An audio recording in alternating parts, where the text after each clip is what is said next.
Before we go on to the record, I want to say a couple of things. First, appreciate everybody.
All right, I'm Charlotte Mitchell, Chair of the North Carolina Utilities Commission. With me today are Commissioners Kimberly W. Duffley, Jeffrey A. Hughes, Floyd B. McKissick Jr., Karen M. Kimmerite, William M. Brawley, and Tommy Tucker.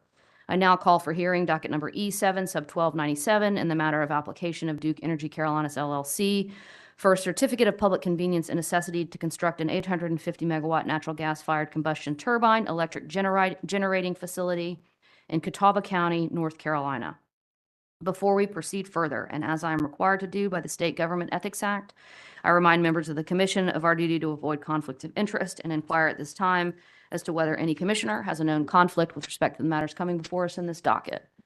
All right, the record will reflect that no conflicts have been identified, so we will proceed. On November 1st, 2023, consistent with Commission Rule R861 Sub A, Duke Energy Carolinas LLC, to which I will refer as DEC, filed in this docket its preliminary plans for the construction of two advanced class simple cycle gas combustion turbine units, approximately 425 megawatts each, to be sited at the Marshall Energy Complex in Catawba County, North Carolina. Thereafter, on March 14th, 2024, DEC filed an application pursuant to North Carolina General Statutes, Section 62-82, 62-110.1, and 62-110.9, and Commission Rule R861 Sub B for a certificate of public convenience and necessity to construct and operate the CT units. The application explains that the two CT units will be constructed on DEC-owned land at the Marshall site, which currently consists of 4 coal-fired electric generating units. The application asserts that the new CTs will facilitate the permanent retirement of 2 of the coal-fired generating units at the Marshall site. The application asserts further that the new CTs have been designed to use the existing transmission infrastructure that coal-fired units 1 and 2 are currently utilizing. The application explains that the interconnection study processes undertaken for the new CTs indicate that only minimal transmission network upgrades will be necessary to support those new units. The application provides that the CTs will rely on natural gas as fuel supply and will be capable of utilizing ultra-low sulfur diesel as backup fuel. The application explains that DEC will take advantage of existing natural gas transmission capacity for the delivery of fuel to the Marshall site, though DEC has proposed to construct a compressor station at the Marshall site to ensure that natural gas is delivered to the new CTs at sufficient pressure. In support of the application, DEC filed the direct testimony of 2 witnesses, portions of which are confidential. The testimony accompanying the application discusses the need for and cost of the facility. On April 10th, 2024, the Commission issued an order scheduling hearings, establishing procedural and filing requirements, and requiring public notice. The scheduling order scheduled public witness hearings to be held on June 5th and June 6th, 2024, for the purpose of receiving testimony from DEC customers and public witnesses. The scheduling order scheduled an expert witness hearing to commence subsequent to the hearing held previously in docket number E-100 sub 190. On May 31st, 2024, DEC filed its affidavits of publication, confirming that public notice was provided in accordance with the requirements of Commission orders. The public witness hearings were held as scheduled on June 5th in Catawba County and on June 6th remotely by way of WebEx. The following parties have petitioned to and been allowed to intervene in this proceeding: Carolina Industrial Group for Fair Utility Rates 3, or SIGFR, Carolina Utilities Customer Association Incorporated, or CUCA, the Environmental Defense Fund, or EDF, and the Southern Alliance for Clean Energy, the Sierra Club, and the Natural Resources Defense Council, collectively SACE et al. The public staff, which represents the using and consuming public, has been made a party to this proceeding in accordance with North Carolina General Statute, Section 62-15 sub D. On June 13th, EDF filed the testimony and exhibits of its expert witness. On June 24th and 25th, with leave of the Commission, the public staff filed the testimony and exhibits of its expert witnesses. On July 18th, 2024, DEC filed the rebuttal testimony and exhibits of its expert witnesses. That brings us to today. I now call upon counsel for the parties to introduce themselves for purposes of the record, and we'll begin with the applicant. Good morning, Chair Mitchell, members of the Commission. My name is Jason Higginbotham, appearing on behalf of Duke Energy Carolinas, which I may refer to as DEC, or the company. Jack Tarak is also appearing on behalf of DEC. And seated beside me are Brett Reichwart, Brian Franklin, and Mason Maney. They're also appearing on behalf of DEC. They're with the law firm McGuire Woods. All right. Thank you, Mr. Higginbotham. Good morning, Commissioners. My name is Ann Keyworth. I'm here on behalf of the using and consuming public with my colleague, Tom Felling, with the public staff. Good morning, Ms. Keyworth and Mr. Felling. Good morning. My name is Ben Smith with the law firm of Kilpatrick, Townsend and Stockton, appearing on behalf of the Environmental Defense Fund. Good morning, Mr. Smith. Good morning, Chair Mitchell and members of the Commission. Christina Kress with the law firm of Bailey and Dixon, appearing on behalf of SIGFR 3. Good morning, Ms. Kress. Good morning, Chair Mitchell and Commissioners. My name is David Neal, the Southern Environmental Law Center, appearing on behalf of SACE et al. Good morning, Mr. Neal.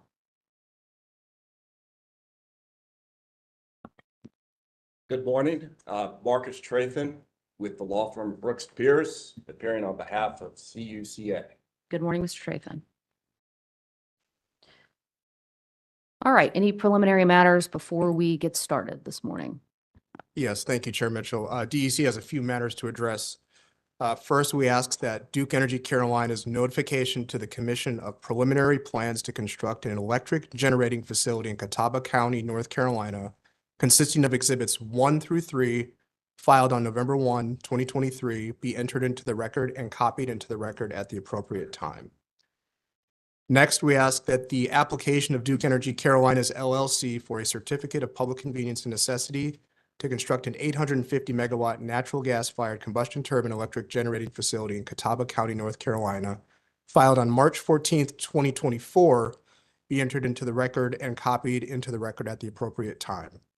We also ask that Exhibits 1 through 4 of Duke Energy Carolina's March 14th, 2024 application for a certificate of public convenience and necessity be entered into the record and copied into the record at the appropriate time. That's all I have. Thank you. All right, Mr. Higginbotham, I've heard no objection to your motion, so I will allow those motions. Thank you.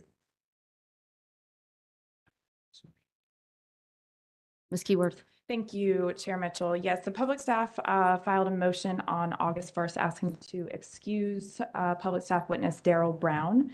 It's my understanding that no parties have cross questions for him, and so we would renew that motion at this time. All right, Ms. Keyworth, I will allow your motion, and at the appropriate time, the direct testimony or the testimony of public staff witness Daryl Brown filed on June 24th, 2024, consisting of 4 pages and 1 appendix, will be copied into the record as if given orally from the stand. Thank you. And the summary, just to be clear. The summary to that witness's testimony, which has been filed in the docket, will be copied into the record as if given orally from the stand at the appropriate time as well. Thank you. Chair Mitchell, additionally, if I could, the November 1, 2023 preliminary notification and the March 14th, 2024 CPCN application contain confidential information. So if the record could just reflect that. All right, the record will reflect that the filings made, the early filings made by DEC in this proceeding contain confidential information. I'd ask that y'all work with the court reporters, make sure that that confidential information is appropriately treated in the final transcript. All right. And just for purposes of the record today, Mr. Higginbotham, I want to be clear for everybody here about the substitution of witnesses that has occurred. Could you please just walk us through that substitution? Yes, thank you. So DEC has filed a motion to substitute witness Michael Quinto with witness Glenn Snyder in the direct case, and then and as well as the rebuttal case. In the rebuttal panel, in the rebuttal case, Mr. Quinto was part of a panel, but Mr. Snyder is substituting for Mr. Quinto, both the direct and the rebuttal case. And the commission did grant the motion. And the commission has allowed that substitution. Yes, thank you. All right, so we will see Mr. Snyder and Mr. Batty, Mr. Snyder and Mr. Batty in place of Mr. Quinto. Yes. Thank Okay. you. All right, anything else before I ask you all to call your first witness? Nothing else. Thank you. Okay, this side of the room. Okay, all right, let's get started. Dak, call your first witness. Thank you. Brett Breitschwart on behalf of DEC, and the company calls Mr. Glenn Snyder to the stand.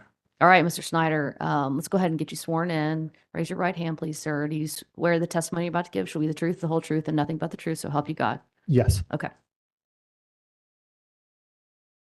Good morning, Mr. Snyder. Would you please state your full name and business address for the record?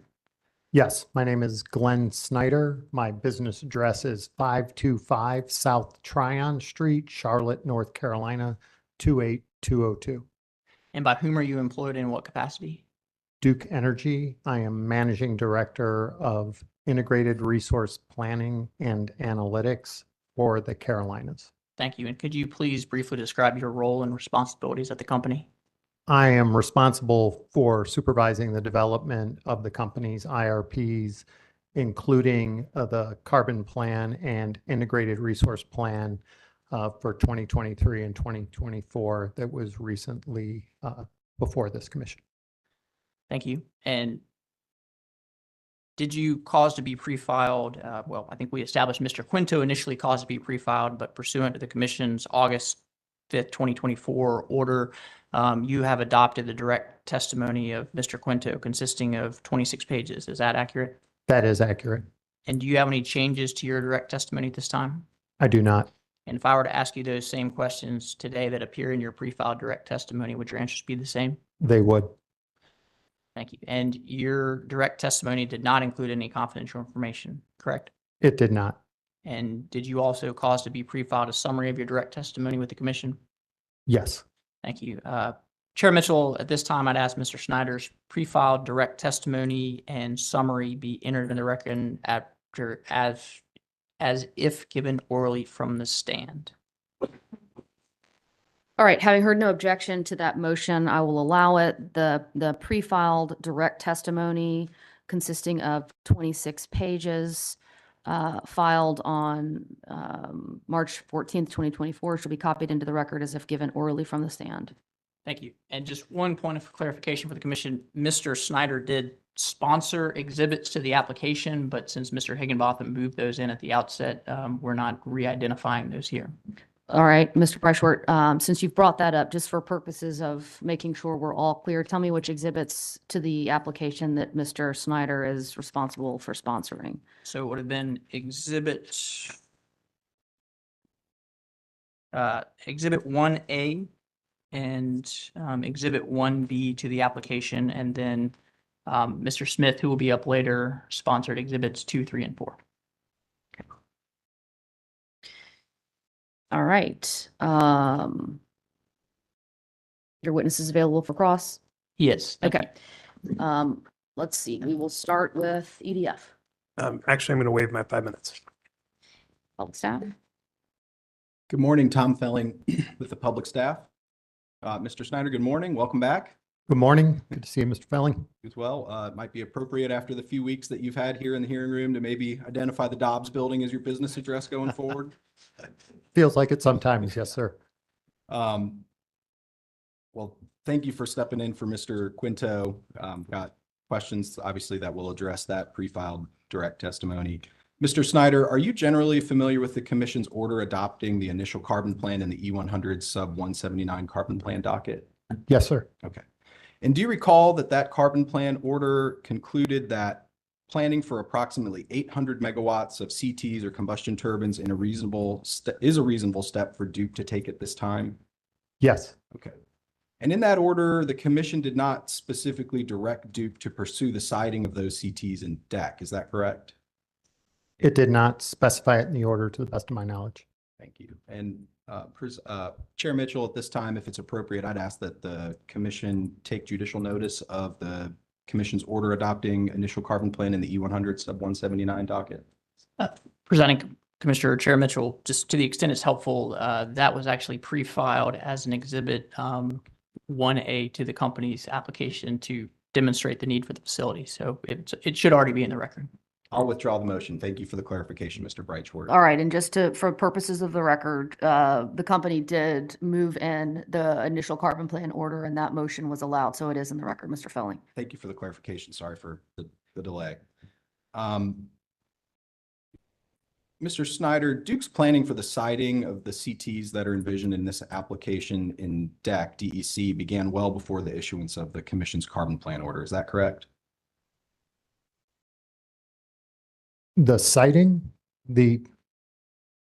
yeah, I would say that the initial investigations and the activities to potentially site a CT at the Marshall site did start before the order.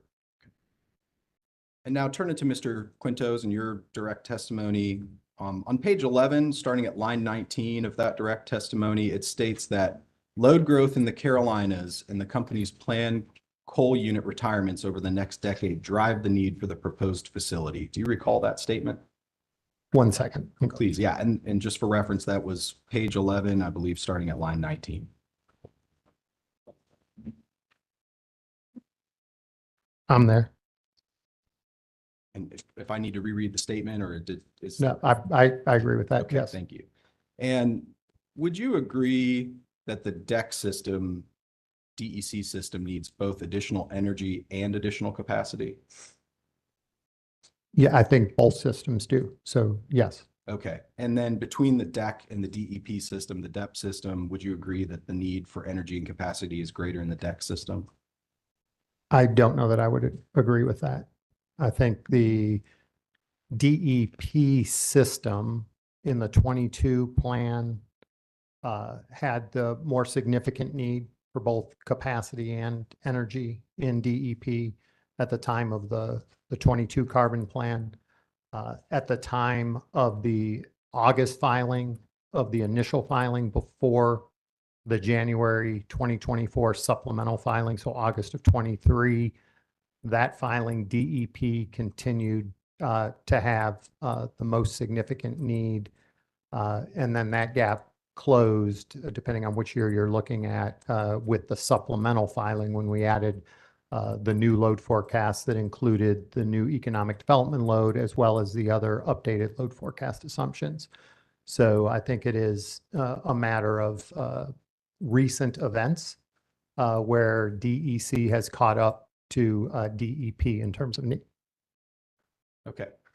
And in the answer you just gave, you referenced that supplemental analysis that was filed by the companies in the E100 sub 190 docket. Would you agree, subject to check, that DEC had large load increases in that supplemental analysis? Both utilities did, but I would agree that DEC had a higher increase than DEP. Would you agree that some of the DEC load that is being forecast in that supplemental analysis is considered high load factor? In both utilities, we're seeing some of the load coming in being high load factor relative to our average system load factor. Is it fair for me to consider a high load factor as meaning needing load near 24/7, kind of around the clock demand? It's often referred to that way. I wouldn't dispute that. Would you agree that an element of siting a generation resource should also factor in system needs of the utility in which the ratepayers will be responsible for those capital costs? Yeah, we've had a couple of weeks in the prior hearing on capacity, energy, load following. Yeah, so there's a number of needs that are taken into consideration. Would you agree that the resource modeling performed by Duke in the carbon plan and in the CPIRP does not consider or account for equity between DEP and DEC when selecting resources in those service territories? I think that depends on how you define equity. I think the plan, each utility needs to meet its own capacity reserves, and so that is equitable as determined by this commission when we went through the first merger. And one of those merger conditions was each utility shall maintain integrated resource plans that individually meet their capacity needs.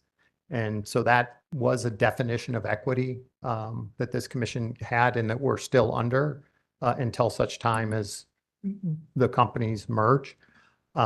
So I would say from that perspective, that level of equity is determined. So I don't know that I wouldn't say it doesn't include any consideration of equity. But other than the consideration that you just referenced, equity on its own is not specifically a modeling input. Is that correct? No, I think it would need to be defined in a way that we could put it into the model. Okay. And just to illustrate that point, on page 8 of the testimony that you've sponsored, figure 1, in figure 1, it says modeling software and development of modeling assumptions.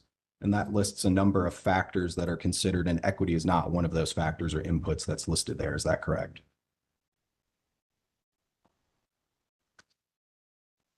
Yeah, and I just paused for one moment to look at figure 1. And again, I think there are elements of these that relate to equity, but in terms of the word being, equity being in this graphic, I would say you're correct. It's not an element in there. And now going back to the commission's carbon plan order in the sub 179 docket. Do you recall that it states that the commission directs Duke to take reasonable steps to mitigate further exacerbation of the rate disparity between DEC and DEP attributable to the carbon plan by presenting solutions where appropriate, including but not limited to in its pending general rate case applications? I am generally familiar with that statement, yes. Thank you, Mr. Snyder. No further questions at this time. All right, my notes indicate there is no additional cross for the witness. Just want to make sure on the side of the room, there's no additional cross for the witness. All right, Duke, redirect. Very briefly. So, Mr. Snyder, Mr. Felling asked you a number of questions about the relative need for generation between DEC and DEP and equity between the two companies in terms of establishing the need and the company's plans for new generating facilities. Do you recall those questions? I do. And just could you generally spend a minute speaking to the commission about why the company feels confident that this facility is needed at this point in time to serve the needs of DEC's customers and is specifically supported by the modeling and analysis the company has presented in the carbon plan IRP? Yes. The facility in question here is replacing a retired coal plant. There's been a lot of testimony both in the 22 carbon plan as well as in the recently filed and adjudicated 23-24 CPIRP that speaks about coal retirements, the coal retirement dates, the analytics that went into those coal retirement dates, and the fact that those coal retirements, again, of facilities that have served the individual utilities, in this particular docket, Marshall, for what is going on at the time these retire, 65 years of age. And so for 6 decades, these coal units have served DEC customers. They're being retired. They are being replaced by equally reliable, dispatchable replacement generation to continue to serve the customers of DEC in a manner that has been backed by significant analysis. We ran 33 portfolios in the original filing, 7 additional portfolios in the supplemental filing, 13 additional portfolios. We'll probably talk a little bit more about it later in this week in our Clean Air 111 sensitivity analysis that was run. Those all consistently selected CTs to replace Marshall for the benefit of DEC across those portfolios. So, we really believe that this, both in 2022 carbon plan and in this recent one, have been clearly demonstrating the need for replacement CT capacity as part of the IRP process. Thank you. No further questions. All right, let me see if there are questions from commissioners. Any questions from commissioners? All right, Mr. Snyder, I have a few for you.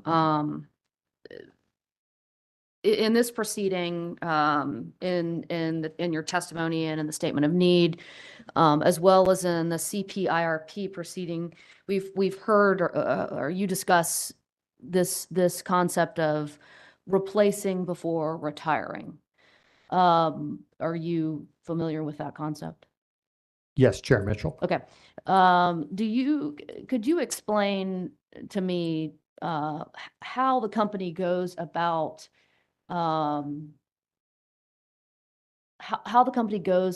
enacting that concept from a very practical standpoint? Now, I understand, we're engaging in the planning process, and we've just come out of that hearing where we've spent days talking about the planning process. But as a practical matter, how do you all figure out how to, sort of execute on that plan? Let me just say that. Yeah, I think it's,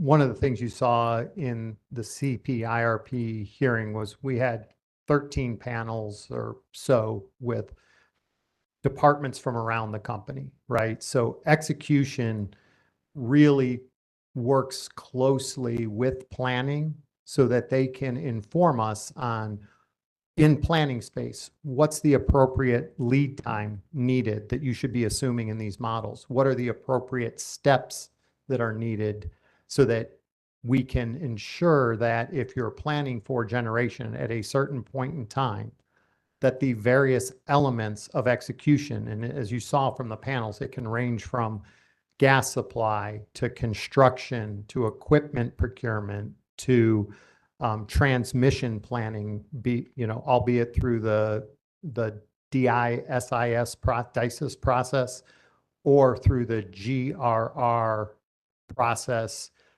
generation replacement request process.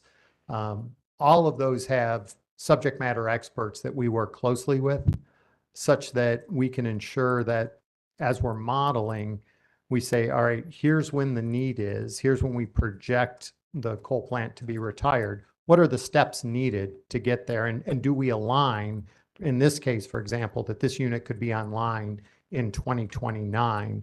And we work closely with all of those various departments, and they help us outline the requirements. So it's a little bit of a circular reference too. So they say that, and then we say, okay, well then we can't plan on that being in the model in, let's say, 27. That's not a reasonable modeling assumption to make.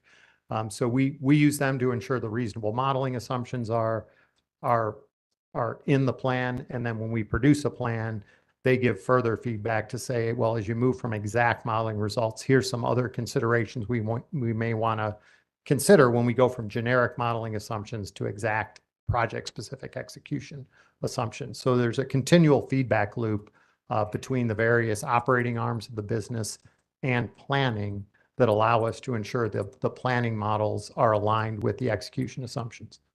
Okay. Just one follow-up question there.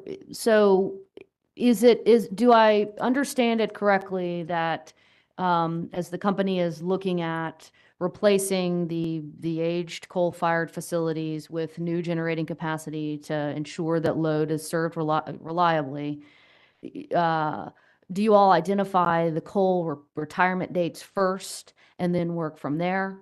Do those help me understand sort of where the coal retirement dates come in. Yes, I mean, one of the first steps in the planning process, again, if you walk through that figure 1 that Mr. Pelling was just walking us through, coal retirements is right up front, right? But we want to make sure that the coal retirement dates have the appropriate limits on those as well. So we didn't consider, for example, replacing all coal in 2026 because we know we could not have replacement generation resources in time to allow us to effectuate that early of a coal retirement. So while coal retirements are an early part of the resource planning process to determine the optimal coal retirement date, we make sure that the assumptions that go into the coal retirement analysis, much like the assumptions that go into the general resource planning, reflect reality. Okay. Let me go through my notes here one more time.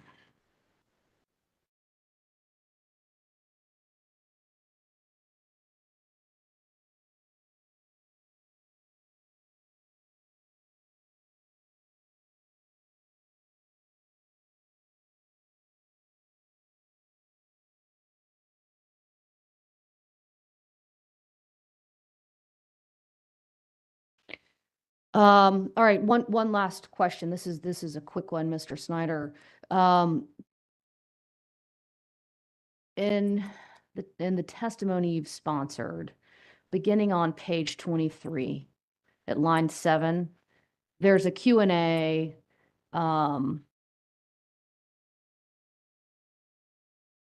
There's a Q&A that begins, did the company consider any other factors in determining that the proposed facility appropriately balances least cost planning, CO2 reduction compliance, and maintaining or improving grid reliability in the context of a rapidly increasing load forecast? And the answer begins yes, and then you go on, you go on with some additional testimony. And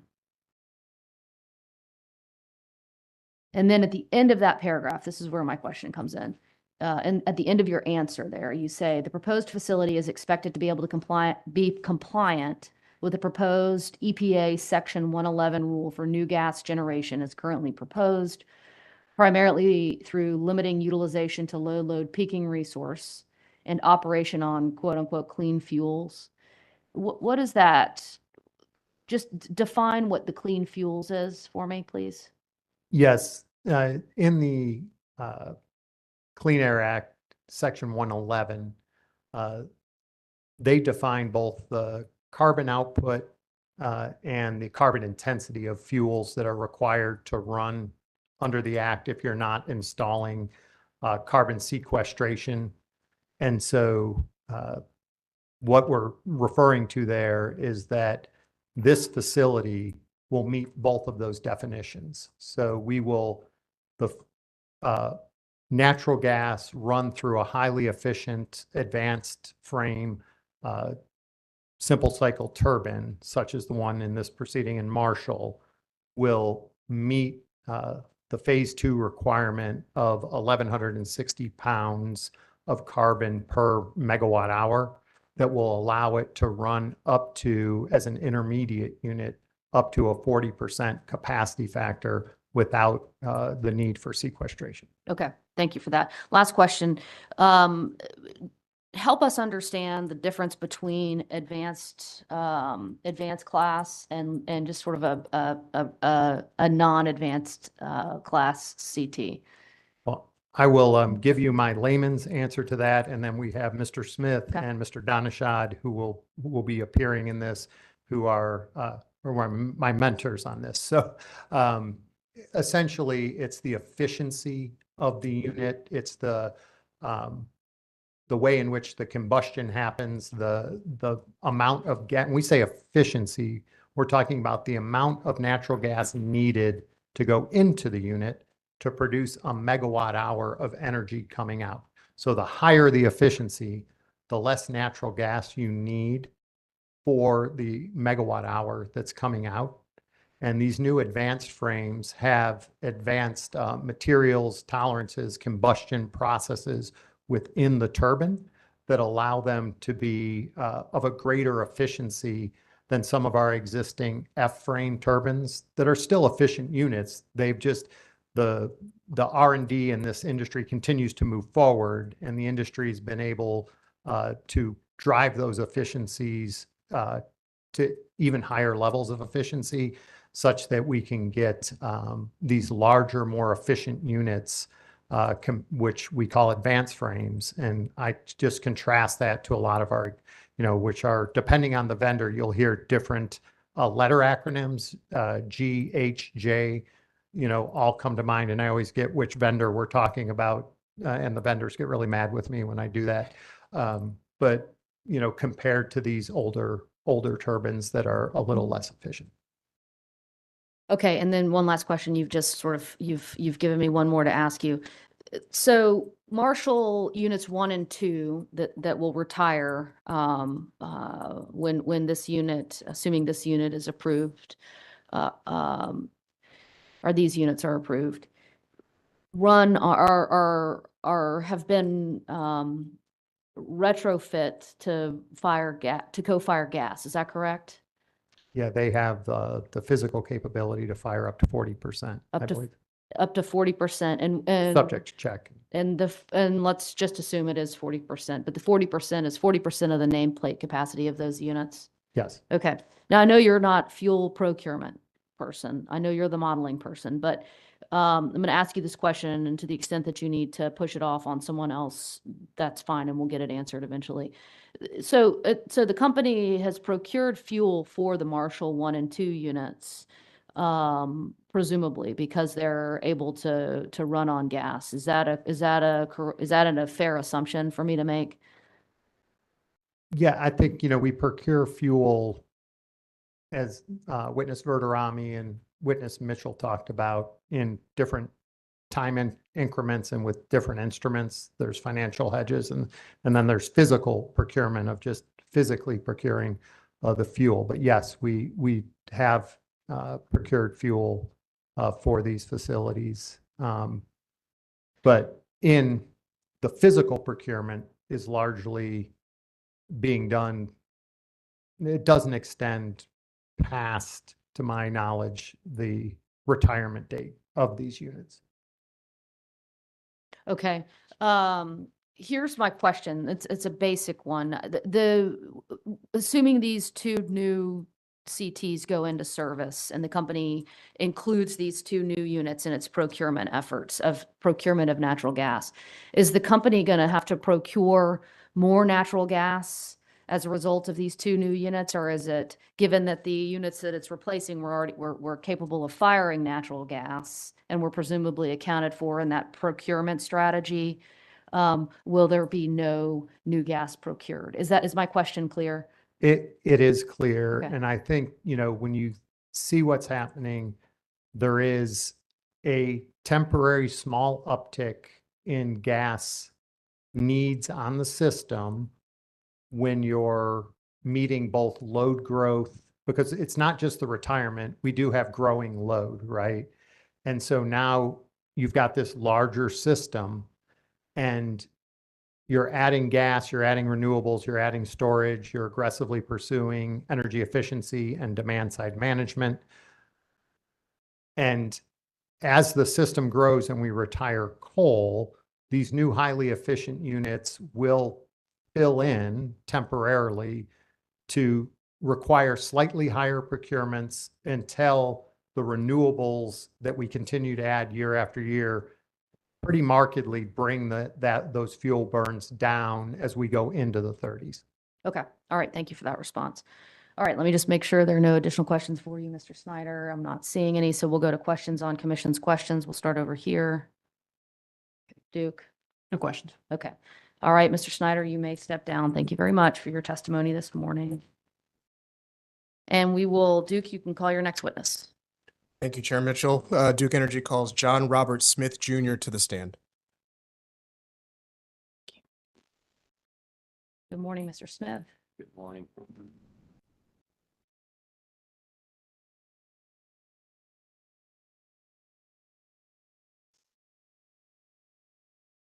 right, let's get you sworn in, please, sir. Would you raise your right hand, left hand on the Bible?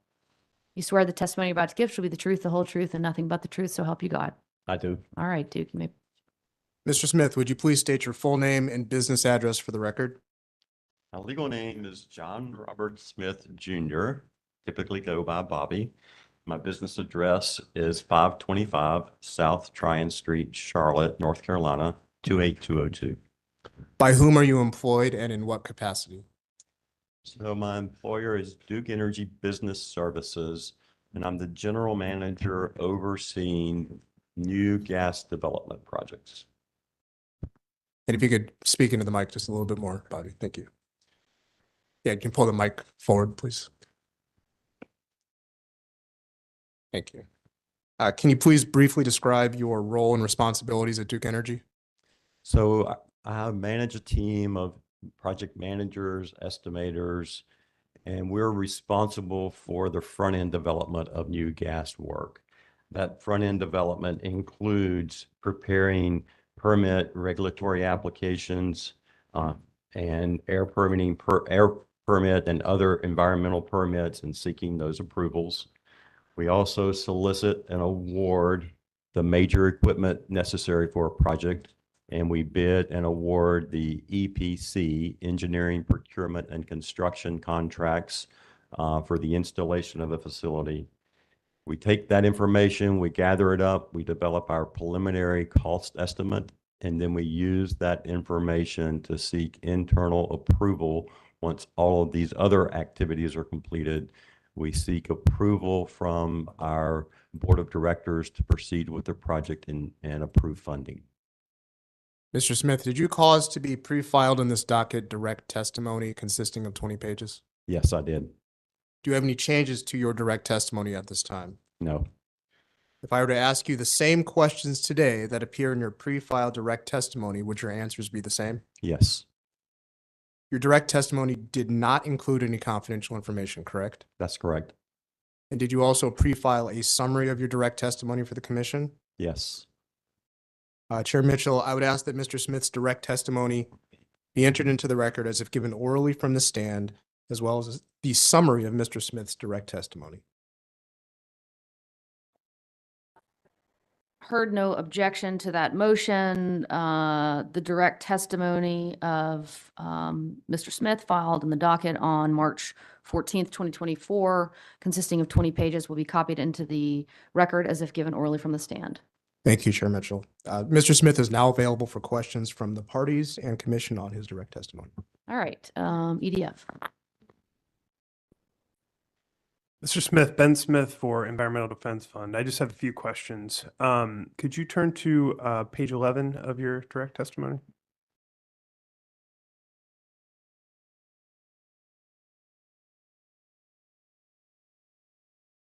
Yes, I'm there. And do you see the section marked section 3 citing the proposed facility? Yes. And generally categorizing this section of your testimony, and tell me where I have it wrong, but you discussed the general advantages that DEC has sought in citing the proposed facility. Do you recall this generally? That's correct. Did part of that analysis include review of this site versus perhaps a greenfield site, and the advantages of citing it where they've decided to cite it versus a greenfield site? So for the Marshall facility, we focused on brownfield sites due to the need of having the unit installed and in service at the beginning of year 29. The lead time necessary to look at a greenfield site would have been very difficult and induced significant risk to get through the studies, the site selection required studies, get into the transmission queue for a new transmission system, and just the overall lead time of starting from a greenfield facility just did not support the in-service date needed. Thank you.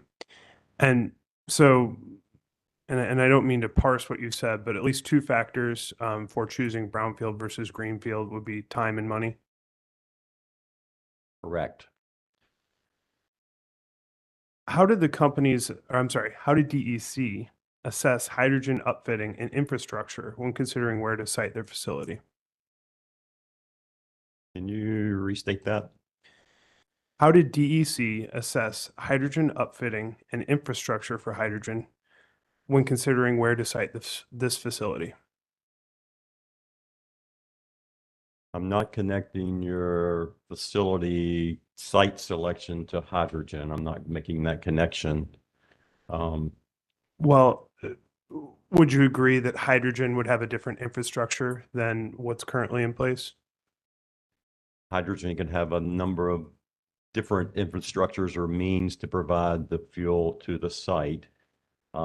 As we know it today, hydrogen's not available through pipe and distributed in gas and pipeline and underground pipe. So there's not an infrastructure out there that would provide hydrogen to any site on a widely distributed system at this point. So it would have to be site generated or delivered through some other means. So stated another way, it would be a greenfield site for the hydrogen infrastructure you just talked about. From a hydrogen perspective, any of the sites that we are studying or looking at would be a greenfield hydrogen site. That's correct. Thank you. No further questions. All right, public staff. Thank you, Chair Mitchell. Good morning, Mr. Smith and Keyworth with the public staff. Nice to see you this Good morning. morning. Wanted to first talk about on page 14 of your direct testimony, you talk about local support for construction of the facility.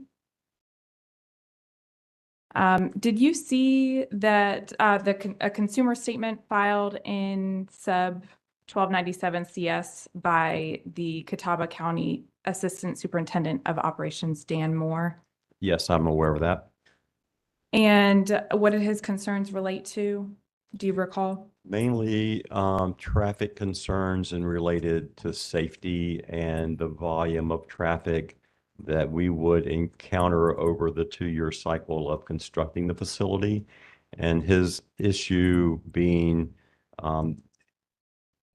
that delivery system and transport and employees will have to go through an intersection that's very close at a local elementary school.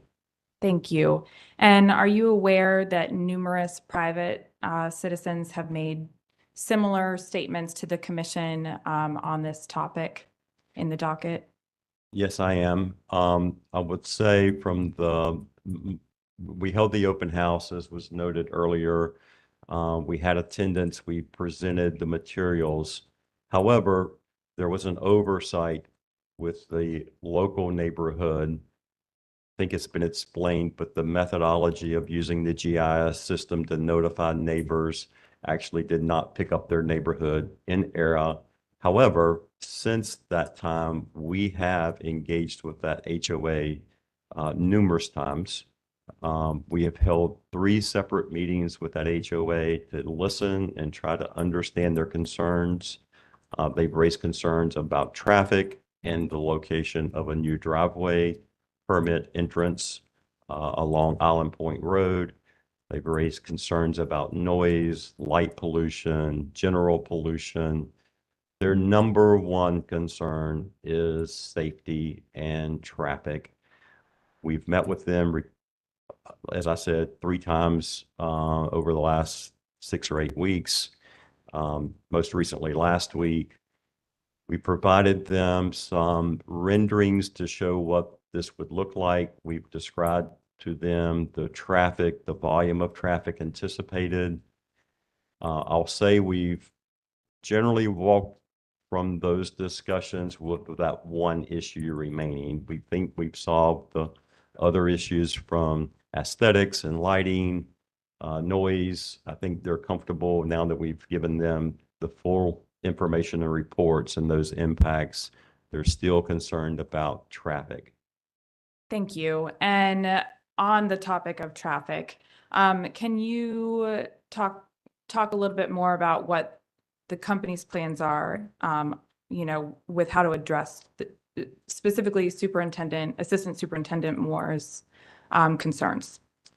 So, as with any project, there are state requirements and there are DOT requirements and a process to file for a driveway permit, a new driveway connection permit. We have been in the midst of that now for about a year. We've engaged a third-party highway traffic consultant who has looked at various options for where we could install a driveway. So it started with looking at various options, how we access the property. We have gotten to the point that we've narrowed down from 3 different options to the selected option that really works. When you look at all of the aspects of what's going on at the Marshall site, most of you realize that Marshall is in a very large undertaking of remediating the ash basins. And so a lot of that property is off limits for us to use for traffic and access or for building.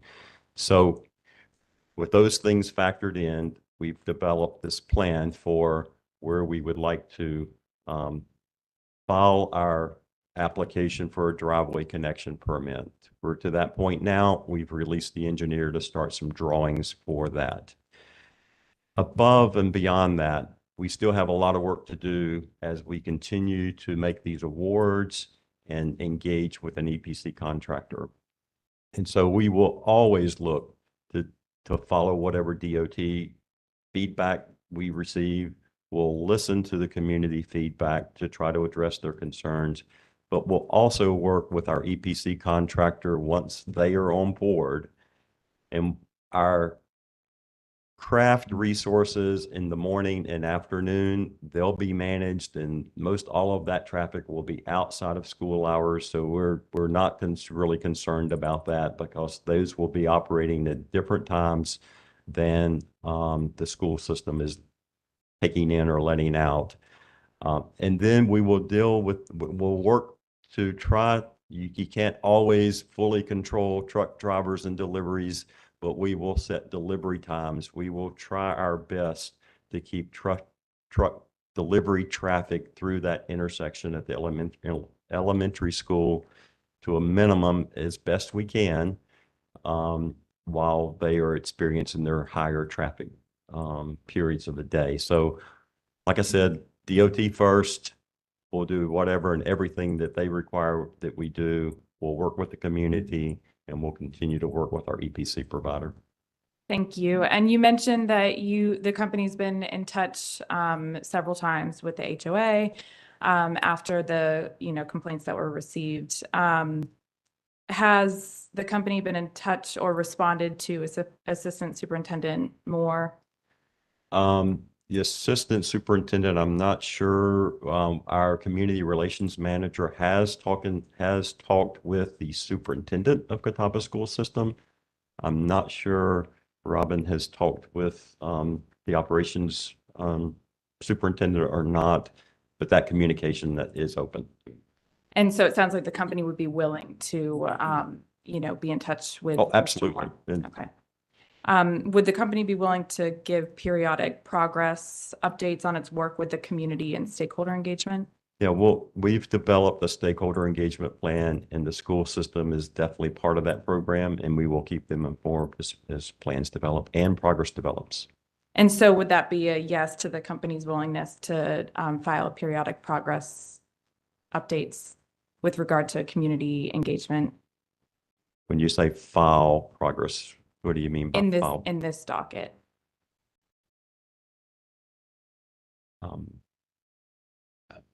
I don't know of any reason why we wouldn't. I know we will keep the dialogue and communication going with the entities filing within this docket. I guess could be part of our annual construction reporting going forward, or more frequently if required. Thank you. Switching gears a little bit, when did discussions with P&G on the Marshall CT project begin?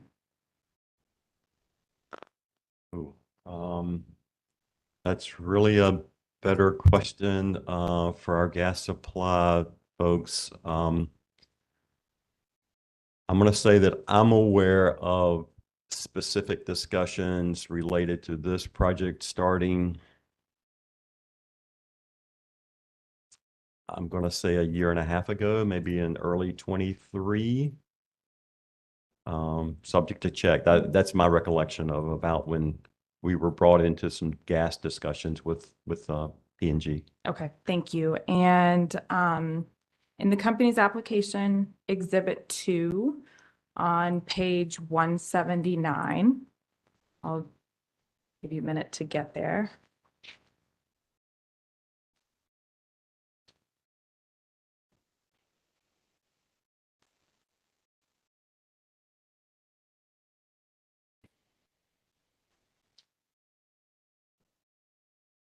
You may have to help me there. My copy does not. So 179 should be listed up in the upper right-hand corner.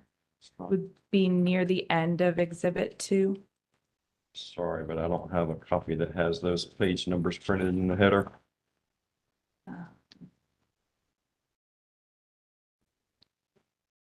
Page numbers. Mr. Breischwart, can you put that in front of your witness, please? It's page 179 of 195, I think is Ms. Keyworth's reference. That's correct. Exhibit- Exhibit 2 to the application. Can you provide the subsection, please, Ms. Keyworth? It's Appendix C. Does that help?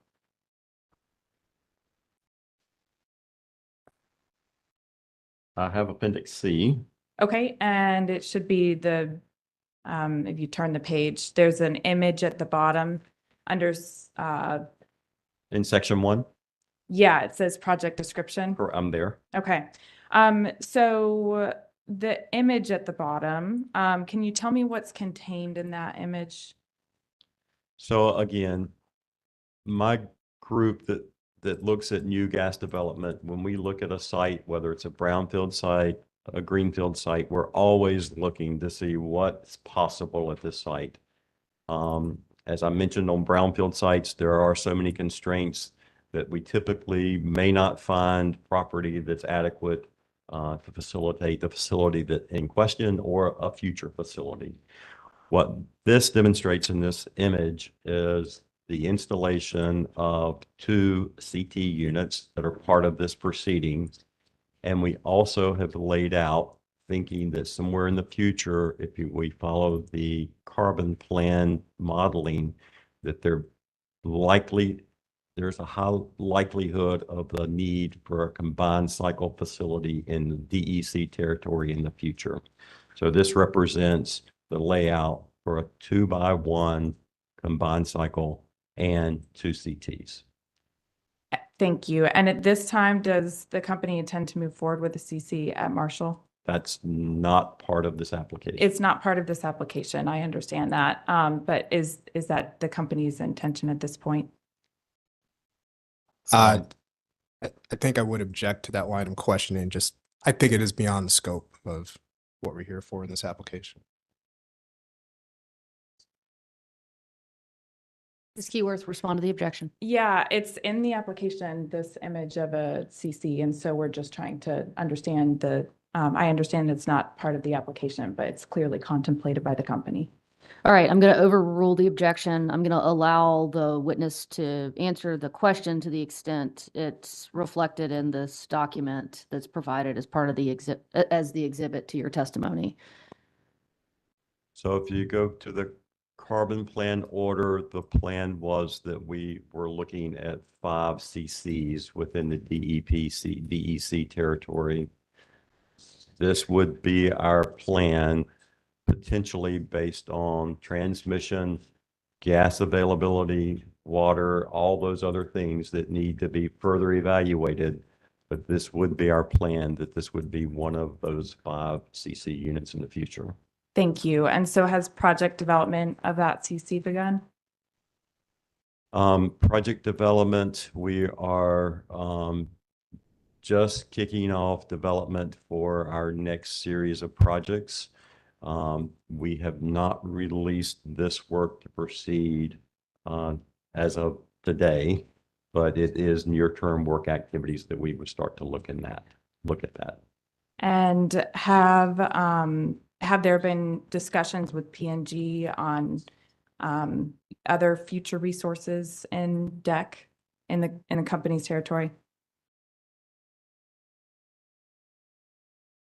Specifically for this site, the Marshall site, there have been discussions of providing firm natural gas to serve that unit at the retirement of the remaining coal units, where gas quantity would be available at firm transport, firm delivery. Thank you. And Mr. Smith was asking you a bit about greenfield sites.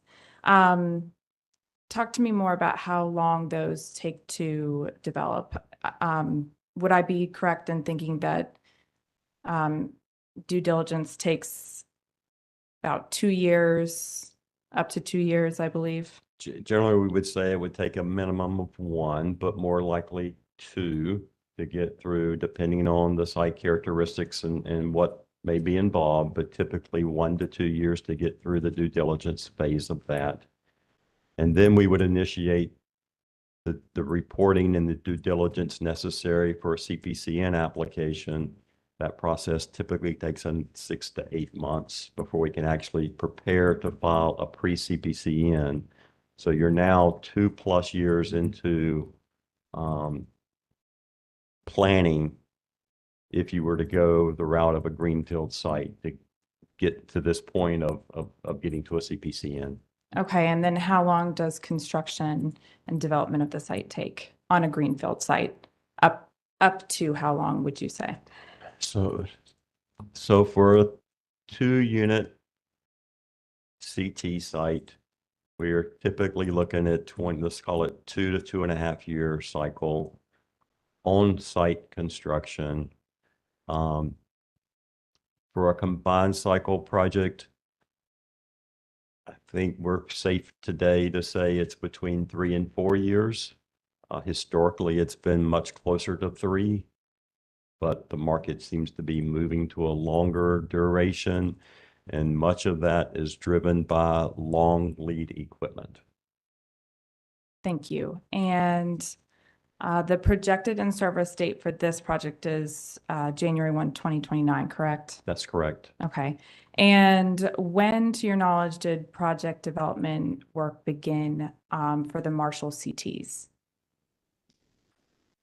So some of those questions, Witness Snyder touched on a little bit of that.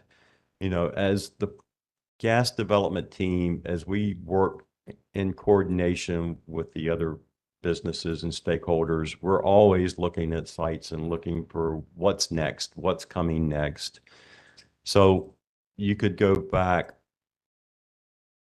as early as 21. There may be some activities that actually happened maybe before 21, but sometime the initial charters were written to think about what do we need to do to prepare in the event we decide that a CT site is necessary to be sited at Marshall. So I think we can specifically say we started looking at the Marshall site in earnest in 2021 for the feasibility. Okay. And can you tell me more about what type of actions were taken? You said potentially before 2021. So what type of actions were being taken in 2020 and 2021 timeframe? You know, again, Marshall is a huge coal excavation site. And so first finding the property that would accommodate a facility. It involves our community relations folks thinking about our stakeholder engagement and making sure we have our community involved and our stakeholders on board in the event we were to decide to try to expand the site. We start looking at what are our permitting options, what would be required from an air and a water perspective. Are there any major hurdles that might influence the decision to look into this site further?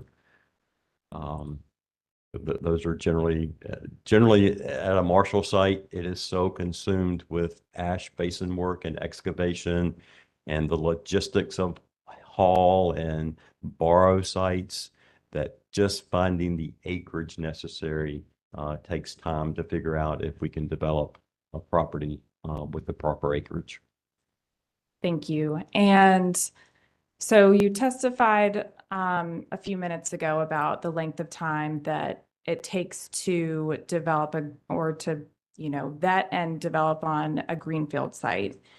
With a projected in-service date of 2029, if the company was looking at Marshall as early as 2020, would there not have been sufficient time then to look at greenfield sites and still be able to execute by a January 1, 2029 timeframe? Had we known the direction of what was needed or what was required, we could have started some of those other activities possibly, but the need was not really identified until the 2022 IRP filing that identified the specific need for these 800 megawatts. So that was the end of 2020, the start of 2023. Thank you. And so appreciating, that aspect of things, it sounds like the company could have vetted greenfield sites starting perhaps 2020 for Marshall. Is that right? And there still would have been time to execute by 2029. Again, there's not a need identified. So, I mean, we don't just go develop sites everywhere without knowing there's a need coming.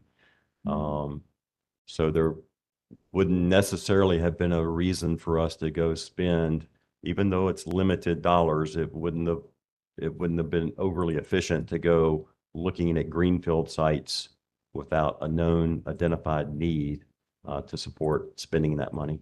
And so when was the need identified specifically? Subject to check, that's part of the 2022 carbon plan.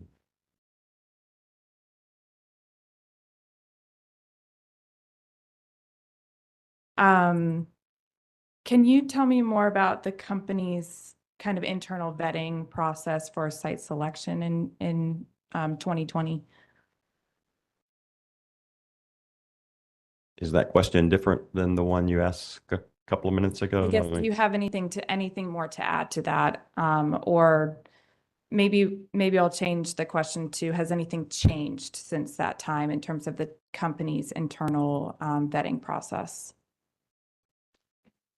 I think as we progressed through House Bill 951, carbon reduction, coal retirements, I would say that's been a significant influence to the decision of when coal units should be retired, how we go through that transition to reduce our carbon emissions. And so carbon emissions and the retirement dates of those first two units at coal at Marshall definitely set up a bracket or a framework or a timeline of when the new generation needs to come into service. Thank you. In the future, is the company willing to evaluate greenfield sites for siting decisions? Yes, and we are today. Okay. Those are all the questions I have. Thank you. All right, my notes indicate no additional cross. Just want to confirm that. All right, we'll redirect. Thank you, Chair Mitchell. Just a few. Mr. Smith, you were asked about hydrogen upfitting by Mr. Smith. So what year did Duke Energy Carolinas perform the site selection for the Marshall CTs? Or conclude it rather. Let me re-ask the question. What year did the companies conclude their site selection process for the Marshall CTs? So I would say in 2021, we were going through, Duke Energy, the enterprise-wide, we have a structured process of gates and project life cycle activities. Through 2021, we were still going through what I would call the identify gate and trying to decide, is this a site that we want to identify? It moves from the identify gate into the select gate, and moving to that select gate happened at the time that the 2022 carbon plan was issued. So we started that work in early 2023. And did the company include hydrogen upfitting in its site selection criteria? And the site selection criteria was not considered. And why not? Hydrogen was not, while it was out there, it's not mature, it's not developed, it was not one of our original site selection criteria. However, as things progressed and the initial draft rule of EPA 111 came out, we saw that we needed to pivot from an implementation to make sure we were factoring that in, but it was not part of identified need of being able to get hydrogen to that site when we selected the property. And I believe you've testified previously that the Marshall CTs are projected to go in service in January of 2029. Is that correct? That's correct. So would it be reasonable to include hydrogen upfitting in a site selection process for a facility that's projected to go in service in 2029?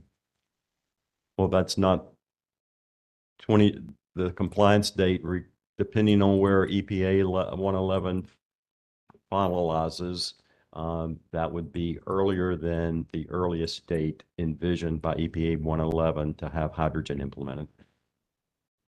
You were also asked some questions about engagement with the community. Are you familiar with some of the comments from witnesses that appeared at the public hearing in this proceeding, in this docket? Yes. And has Duke Energy taken those comments into account in its engagement with members of the community that live near the proposed facility? Yes, that would be the HOA meetings I referred to. And is Duke Energy incorporating lessons learned from those comments from the community into future construction projects?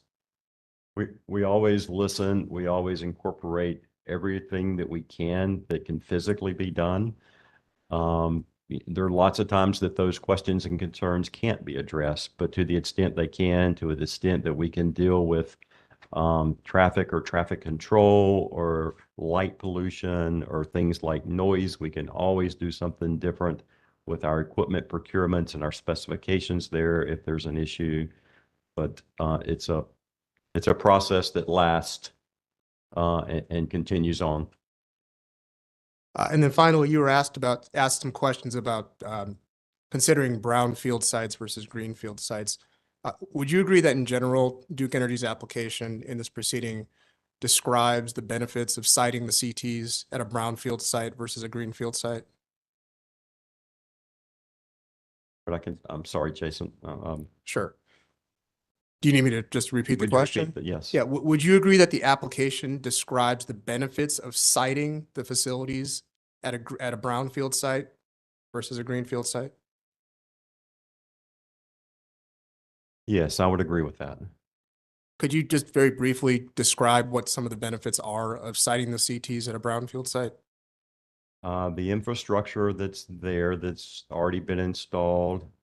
One of the major factors is transmission, and the fact that you have services there that we can retire and replace those megawatts back to the grid economically. Yes, there may be some upgrades, but we can do it at a much lower cost than installing totally new facilities. The fact that we have a water source there, we have water permits that we can modify, water withdrawal permits we could modify. Those are the big components. The fact that we have gas delivered to the job site to a metering and regulation station, that gas line is there. Yes, due to these advanced class turbines, we need a higher gas pressure and gas compressions necessary, but the pipeline is there installed.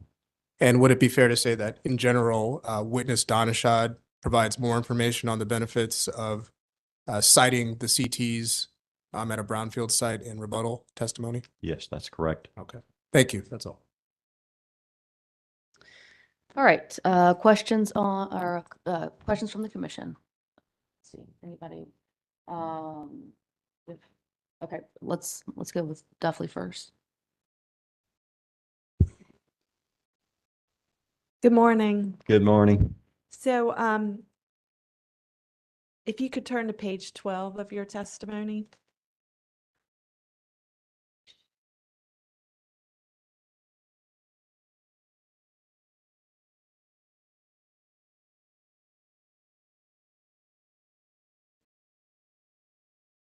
And this is just following up with the last question regarding greenfield versus brownfield sites. And on lines 3 through 5, could you read that into the record? Constructing the CT units at a greenfield location likely would have delayed their in-service date beyond the planning need identified in the CPIRP. So that's another reason to go with a brownfield site versus a greenfield site? That's correct. Okay, thank you. All right, Commissioner Hughes, anything? Okay, Commissioner McKissick. Just one or two questions. If you were going back to 2021, when your evaluation of Marshall occurred, how exhaustive was your review of other potential sites other than Marshall? So specifically for this unit, we went and we also evaluated the Cliffside Unit 5 coal retirement in that facility there to see if it was viable. We looked at the Allen Steam Station that also had coal retirements upcoming. And so we looked at those three, trying to understand the top line key factors. When's the retirement date? How well does the retired megawatts align with the need that's coming up? The Marshall retirement megawatts were closer than the other two sites. And then we look at gas availability. And we did have some indicative information. I can't say we have a fully vetted gas delivery estimate, but we did have information that would indicate that delivering the higher pressure gas needs at Marshall were much more cost effective than those other two sites. And those were the reasons that you identified Marshall as the preferred site, I take it? That's correct. Looking at those three sites and those types of criterias, we gravitated to Marshall rather quickly. Now, you mentioned the need for high pressurized gas for this advanced CT unit. It's my understanding there's still going to have to be substantial upgrades or modifications to the line that's going there now. Is that correct? Compressor stations will be added to increase the delivered pressure to the job site. Would you be the witness to ask questions about that, or is there someone coming up that would be better able? In this docket, witness Mitchell, who testified in the CPIRP, would be better, but he's not part of this docket. Okay. Specifics, I can try to answer general questions related to that, but not detailed questions related to the gas delivery. Well, in terms of the timing and cost of those modifications that are going to be required, can you elaborate on that a little bit further? So that, that application is being filed. There's a docket out. That whole process of the gas will be evaluated by this commission. The timing, we have had engagement with Piedmont to understand the scope and timing of that, ensuring that their approval process, their permitting process and install process meets our needed date to begin commissioning of the facility. So they currently are planning to have that gas available to us in late 2027. As far as the cost and how that's, I'm not the right witness for that. I understand. Let me switch gears a little in terms of responding to concerns from the community. I know when the public hearing was conducted, there were quite a few residents from a neighborhood that's in very close proximity to the station, which had not received notification based upon information that they provided during the public hearing. Why? And I also understand that you say there were other sessions that were held, open houses. Is there a reason why this particular neighborhood did not receive notification in terms of the number of people that were there that spoke? And I mean, they seem to be a pretty highly organized homeowners or property owners association. I can explain it. I will say that it was an error on our part. It's an oversight in the method that we chose and selected those addresses for the mailings and notifications.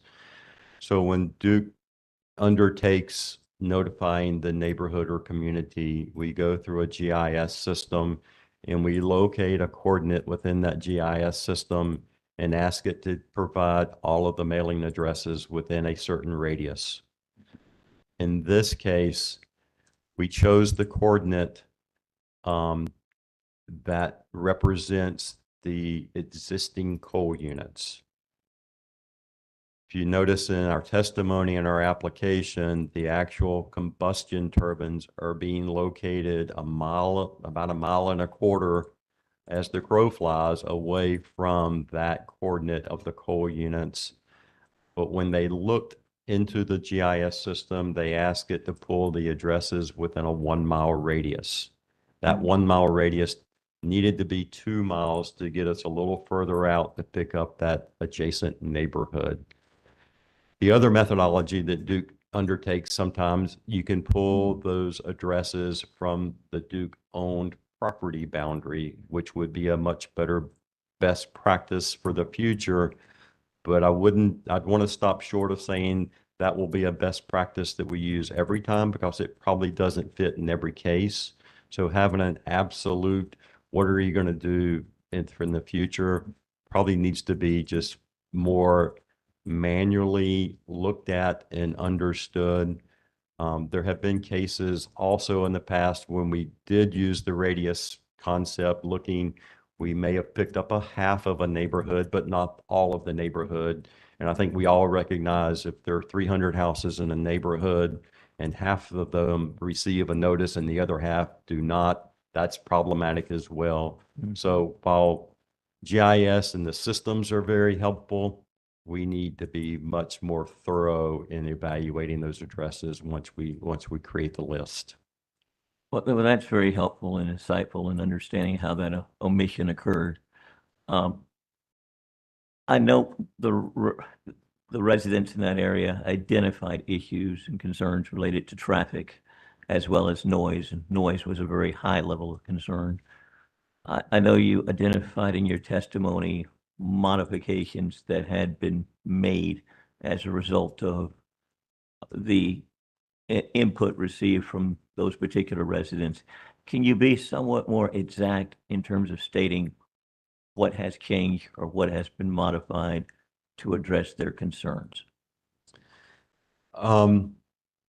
Significant changes would be considering the entrance road and whether we would place lighting out at the new entrance road. The entrance road is within a quarter mile of the neighborhood entrance road where we have it currently being proposed. Looking at lighting at that location, while we will design an entrance that includes a deceleration lane to get the traffic off the road. There was also concern about lighting.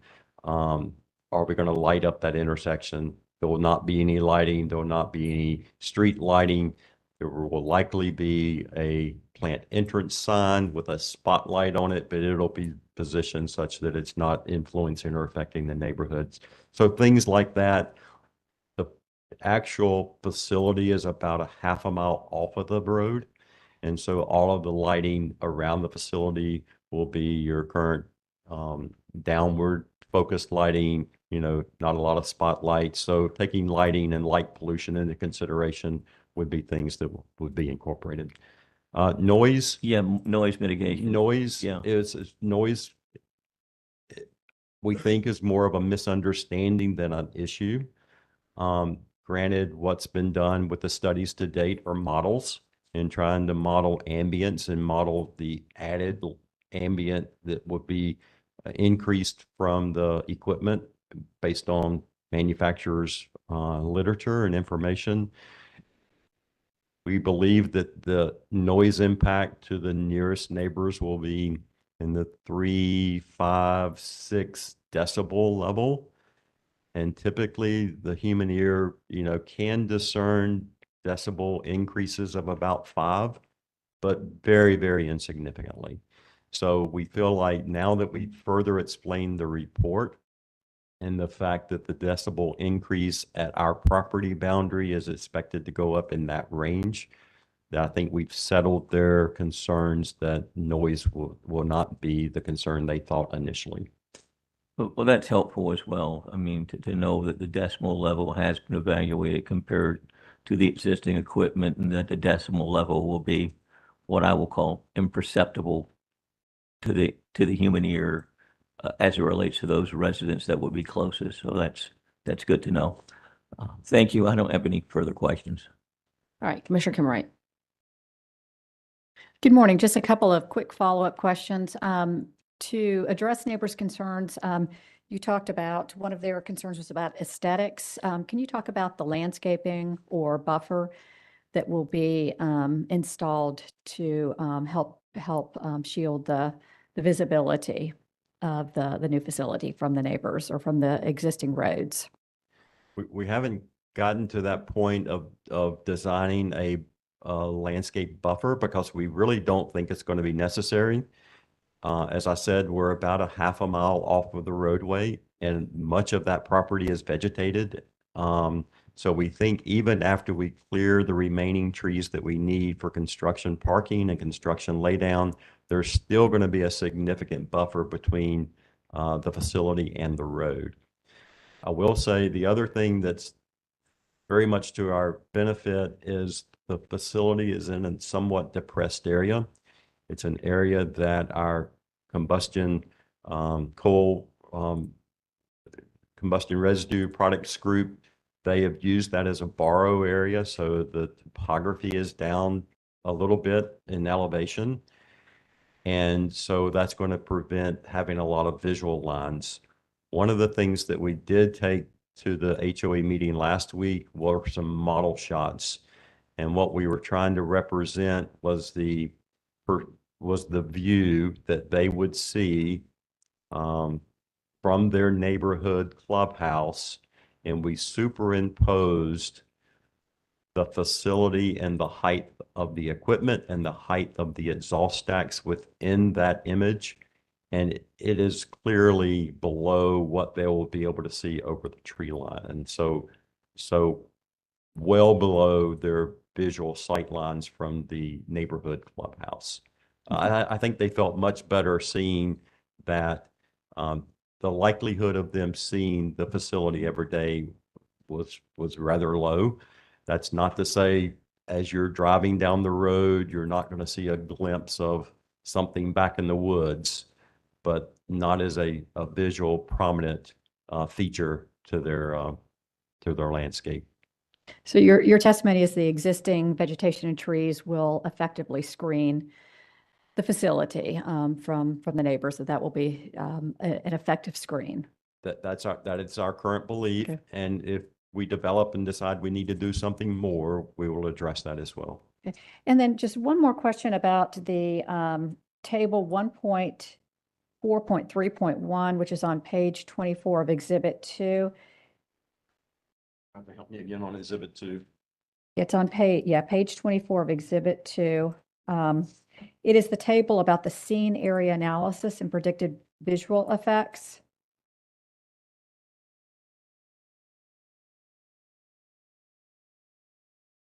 One point four, 3.1. 1. Okay. Are you there now? I'm there. Okay. And just to be efficient here, the table shows that the probable total area with a view of only the existing plant is 3.46 square miles. And then it says that the probable total view with a view only of the proposed facility is 0.34 of a square miles. Is that correct? That's correct. And once the coal facilities are decommissioned, will there be an improvement in the view of the existing plant? Will the neighbors be able to expect some sort of improvement in the visual effect once it's decommissioned? Yes. As those coal units are decommissioned, there will be a demolition plan in the future. That's, out in the 2030s timeframe. But at some point in time, those coal units would be removed. The coal handling equipment would be removed, and the wet scrubber and the wet scrubber stacks that produce the wet plume that is visible above and beyond the equipment height, that will all be removed after retirement. Okay, thank you. That's all the questions I have. All right, Mr. Smith.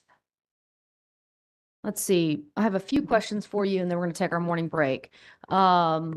Your testimony indicates it covers the phase 1 DICES study report, the project or the interconnection request for the incremental megawatts above those which are retiring was submitted through the DICES. I think it was 2023 DICES cluster study process. Free DICES, that's correct. And as of the time of the direct testimony filed in this docket, you all had the phase 1 report. The phase 2 report has since been finalized. Is that correct? Phase 2 report has been finalized and it has moved into facility study. Okay. So what do the reports of the phase 2 study show relative to the reports the phase 1 study show for those incremental megawatts? About the same, very minimal upgrades for Marshall. Okay. But has the cost changed at all assigned to those upgrades? I can't say specifically from a dollar perspective, but it is very insignificant. Okay. All right. There's been a lot of discussion about the company's work with the neighbors and the work that has been done with the neighbors following the public hearing that this commission held, both in person up in Catawba County as well as remotely. So I'm not going to cover all that ground with you again, but you have mentioned in your testimony several times the HOA. And I want to be clear, is that the homeowners association for the Northview Harbor community in Sherrills Ford? That is correct. Okay, thank you. Mr. Smith, to the extent that you know, when is the last time the company constructed a generating facility at a greenfield site?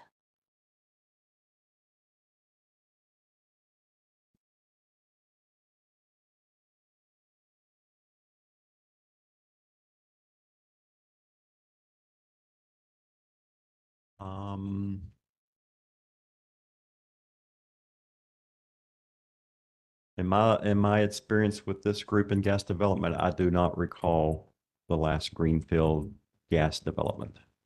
Okay. All right.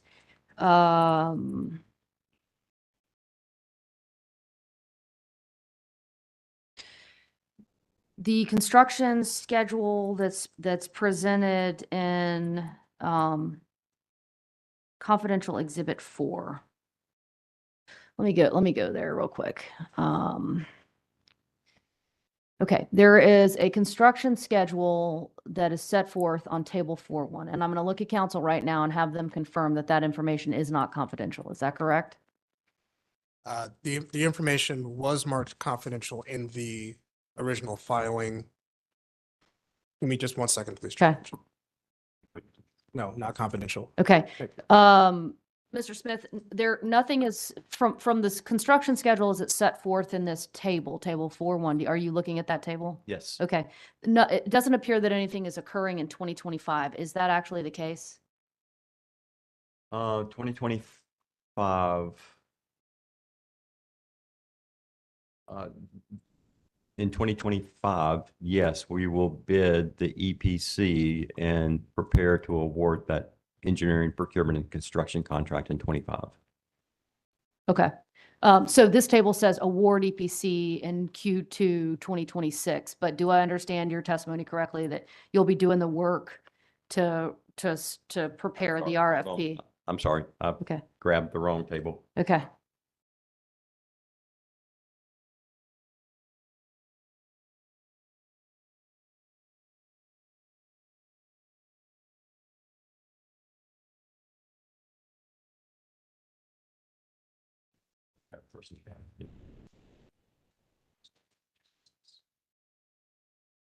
Okay.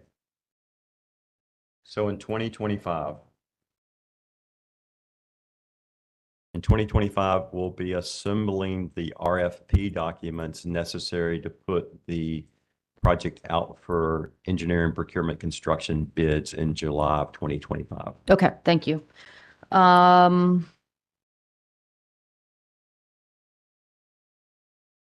All right, let me just go through my notes one last time.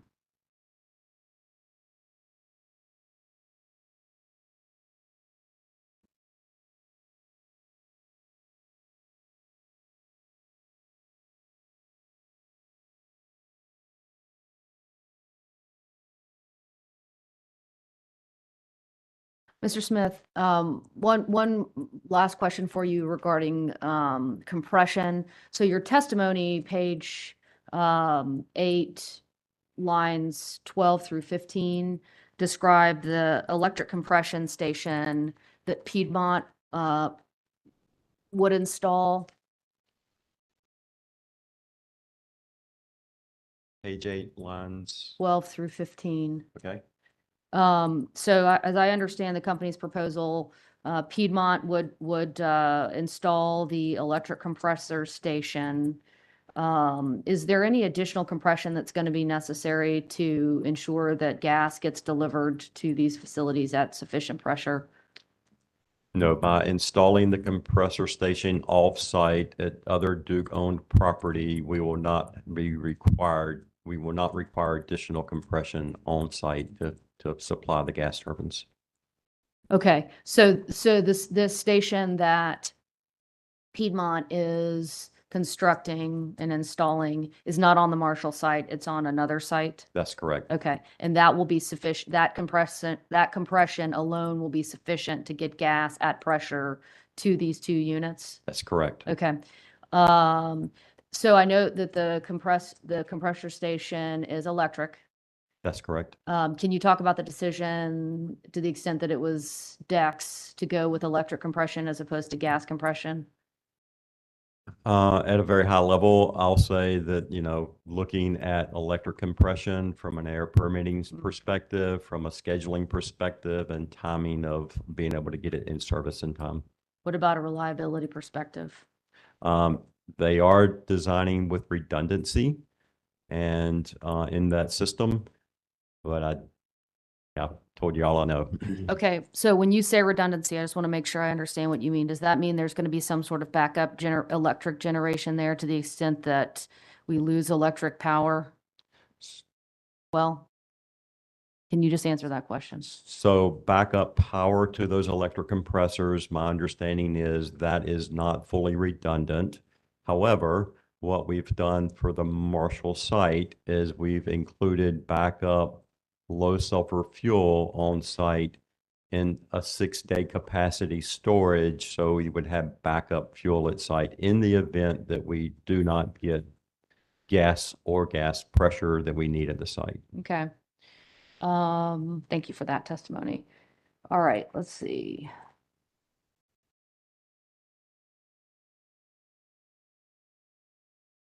All right, that is all I believe that's all I have, but we're going to take our break. We're going to take a 10-minute break. We're going to come back at 11. Let's come back at 11:25. We'll go off the record now. We'll come back on 11:25.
We'll go back on the record.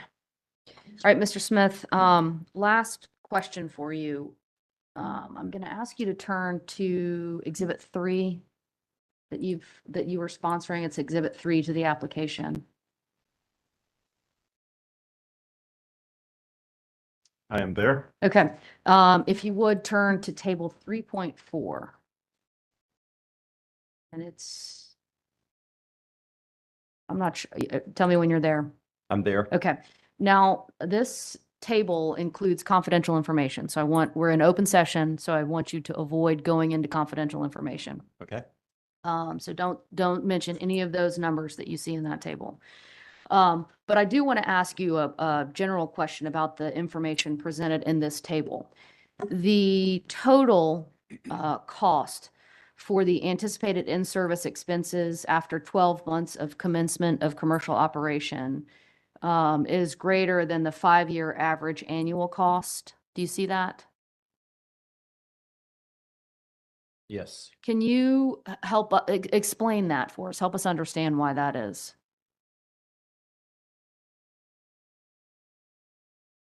So the total cost in the left-hand column being higher than the 5-year average. That's correct. So most of that is driven by the cost of fuel, and that as we transition these units and we integrate these units with renewables, the capacity factor of these units will decline over time. So much less fuel consumed. Okay, so let me make sure that makes sense, but I want to make sure I understand what you've said. So in the early, so that first year, these facilities will burn more fuel than they will in the later years of that 5-year period. Is that correct? That's correct. Okay, and so that 5-year average annual cost reflects the fact that less fuel will be burned over the later years of that 5-year period. Less fuel, that's correct. Lower capacity factor as you go through time and in that 5-year period. Okay, all right, thank you for that explanation. All right, that is all I have, so we will take questions on commissioners' questions, and we'll start over here. Okay, I see counsel for Sigfer is, okay. All right, Duke, any questions on commissioners' questions? Just a few. Thank you, Chair Mitchell. Mr. Smith, you were asked about phase 2 of the DEC study by Chair Mitchell. Do you recall that line of questions? I do. And your direct testimony indicates that DEC expects to receive the results in May of 2024, correct? That is correct. Have we received the results of that study? We did. And what did that study reflect in terms of costs for network upgrades required for the facilities? So when asked the question, I wasn't certain of the answer. I knew it was minimal. During our break, I have double checked, and the cost of that phase 2 report shows system upgrades in the neighborhood of $40,000. Thank you. No other questions. All right, with that, then Mr. Smith, you may step down. Not yet excused because you'll be back up for rebuttal testimony, but thank you for your testimony so far. And now we will move to public staff witnesses. You all may call your first witnesses. Thank you, Chair Mitchell. Tom Felling with the public staff. We call Evan Lawrence and Dustin Metz to the stand.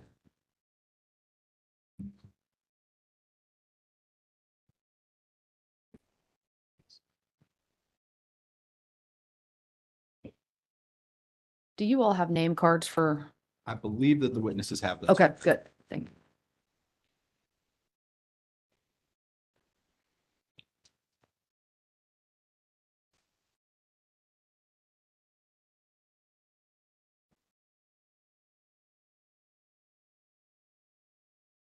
All right, good morning, gentlemen. Let's get y'all sworn in. If you would, left hand's on the Bible, raise right hand.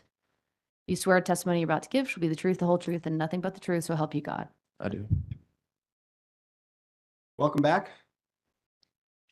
Mr. Lawrence, would you please state your name, business address, and current position for the record? My name is Evan Lawrence. My business address is 430 North Salisbury Street, Dobbs Building, Raleigh, North Carolina. And my position with I'm an engineer with the Public Staff's Energy Division. And Mr. Metz, would you please state your name, business address, and current position for the record? My name is Dustin Metz. My address is 430 North Salisbury Street, Raleigh, North Carolina. I'm an engineer and the manager of the electric section, operations and planning of the Public Staff's Energy Division. Mr. Lawrence, on June 24th, 2024, did you and Mr. Metz jointly prepare and cause to be pre-filed direct joint testimony in this docket consisting of 48 pages, 2 appendices, and 1 confidential exhibit? Yes. Did your testimony contain confidential information? Yes, it did. Do you have any corrections to your pre-filed direct joint testimony? No. If I were to ask you the same questions today while testifying under oath, would your answers be the same? Yes. And lastly, did you and Mr. Metz prepare and cause to be pre-filed on July 30th, 2024, a summary of your joint testimony in docket number E-7, sub 1297A? Yes. Chair Mitchell, at this time, I move that the pre-filed joint testimony of Mr. Lawrence and Mr. Metz and the pre-filed summary of the joint testimony of Mr. Lawrence and Metz be entered into the record as if given orally from the stand, and that confidential Lawrence Exhibit 1 be marked for identification as pre-filed. All right, Mr. Felling, having heard no objection to your motion, the joint direct testimony of public staff witnesses Lawrence and Metz filed in the docket on June 25th, 2024, consisting of 48 pages, 2 appendices, and 1 exhibit will be, the testimony will be copied into the record as if given orally from the stand. The exhibit will be marked for identification as it was when pre-filed. Thank you. The panel is now available for cross-examination. All right, EDF, you're up. Good morning. Ben Smith from Environmental Defense Fund. I want to point you to page 8 of your panel testimony.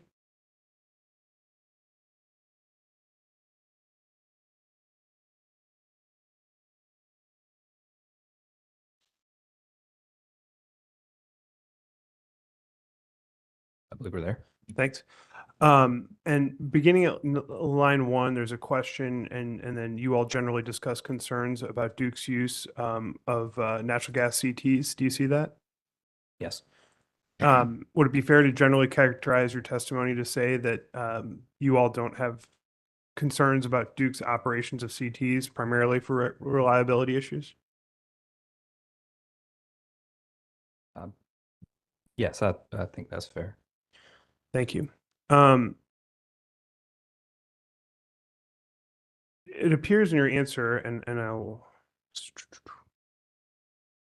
pointing to beginning line 5, that you do have some concerns about using hydrogen as a fuel source, and you refer to your testimony in the CPRE proceeding. Do you see that? Yes. Can you provide some of the concerns for the record in this proceeding with hydrogen as a fuel source?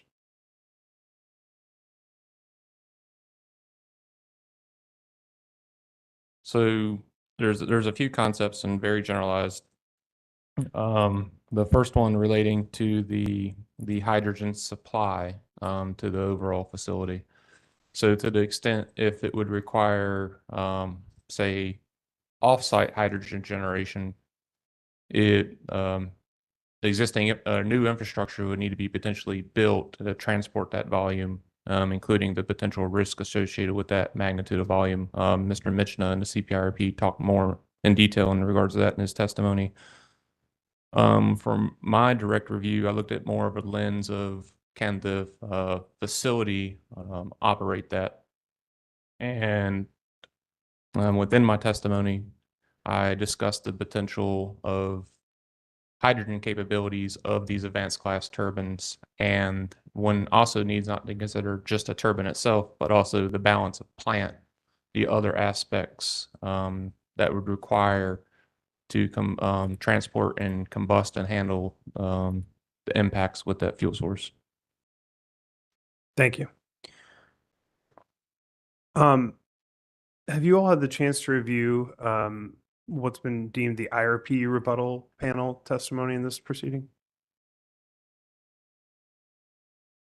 Yes.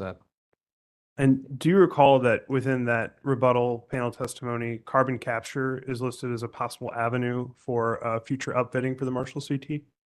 Yes, I do. So I'm going to ask you, generally speaking, since you all didn't really weigh in on your direct testimony, do you have concerns about upfitting the Marshall CT for carbon capture and or building out the necessary carbon capture infrastructure to enable it? So I believe I covered this in part in the CPRP testimony, or at least in the upcoming Roxborough case. I do have general concerns about carbon capture and sequestration, and do we have the ability within the Carolinas even to sequester that carbon, or do we require new intrastate pipeline to transport or sink that carbon in another location? Also, potential concerns of the cost associated with implementation and long-term risks associated with that implementation. Thank you. So, and I'm characterizing your testimony, so please tell me if I've got this wrong, but it sounds like when you talk about risks associated with hydrogen and hydrogen fuel, as well as carbon capture, those risks may have to relate to the long-term costs required for upfitting the facilities for those new technologies. Do I have that right? That'd be a fair characterization. But in the public staff's CPRP modeling, we took a different modeling assumption associated with the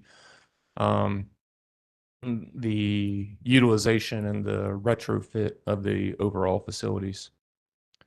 Does the public staff have concerns about the cost for upfitting the Marshall CT to comply with HB 951 and CA Rule 111, particularly with regard to carbon neutrality in 2050?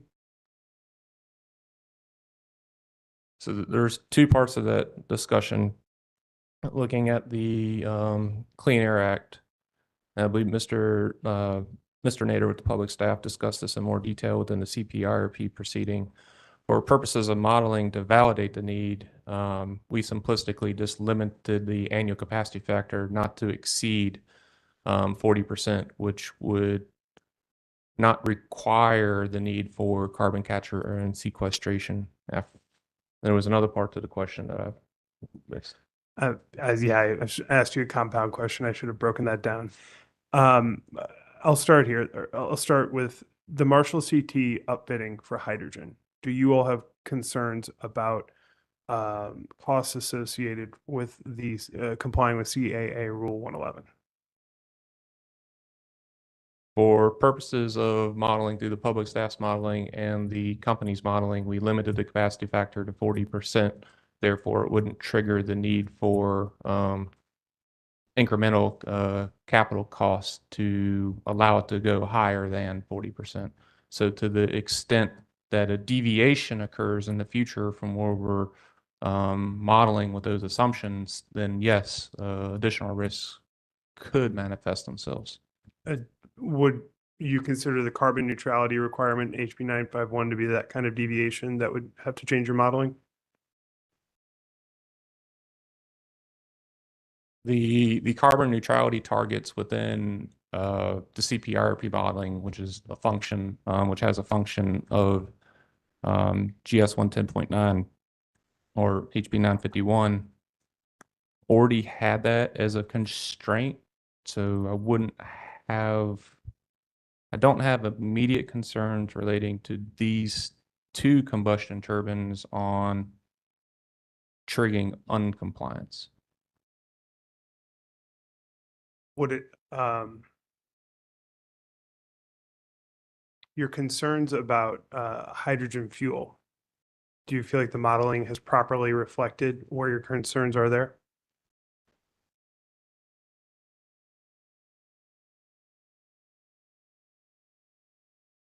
Taking a moment. For my view, there's still uncertainty on the contribution and magnitude of hydrogen generation as we look at to probably more of the tail ends of 2040 or 2050 to get to that net zero compliance. And similarly, net zero compliance and carbon capture, do you feel like the modeling as currently done reflects the cost risks that you see for the build out for carbon capture for the Marshall CT?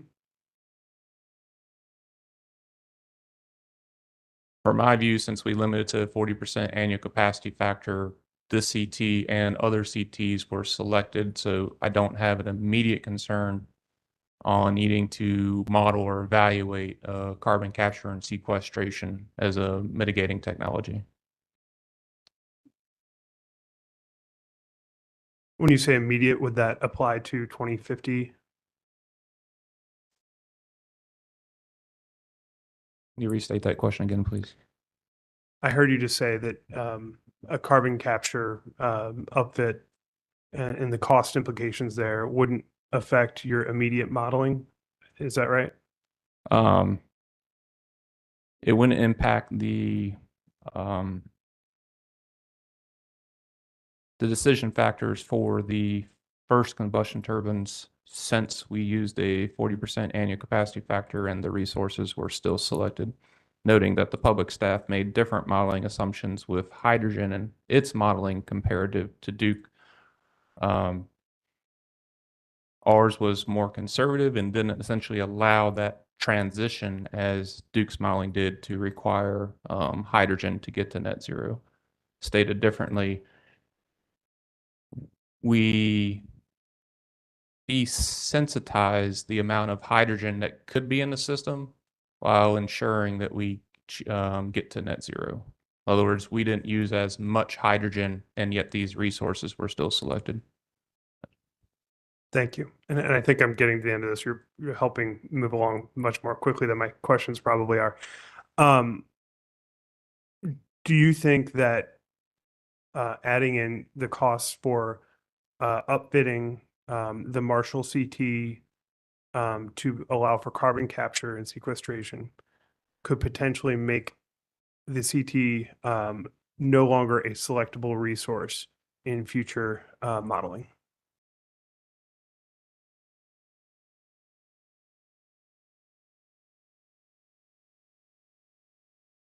I can't speculate on that time on how the overall selection of the model will work. I can say is if you increase costs and you increase cost and magnitude of what CCS would potentially entail, it is possible a different outcome would occur.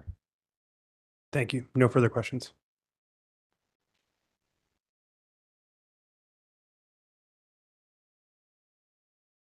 All right, Duke. Thank you. Good morning, gentlemen. Brett Brightshort on behalf of Duke Energy Carolinas. Could you turn to page 41 of your testimony, please? You said 41? Yes, sir.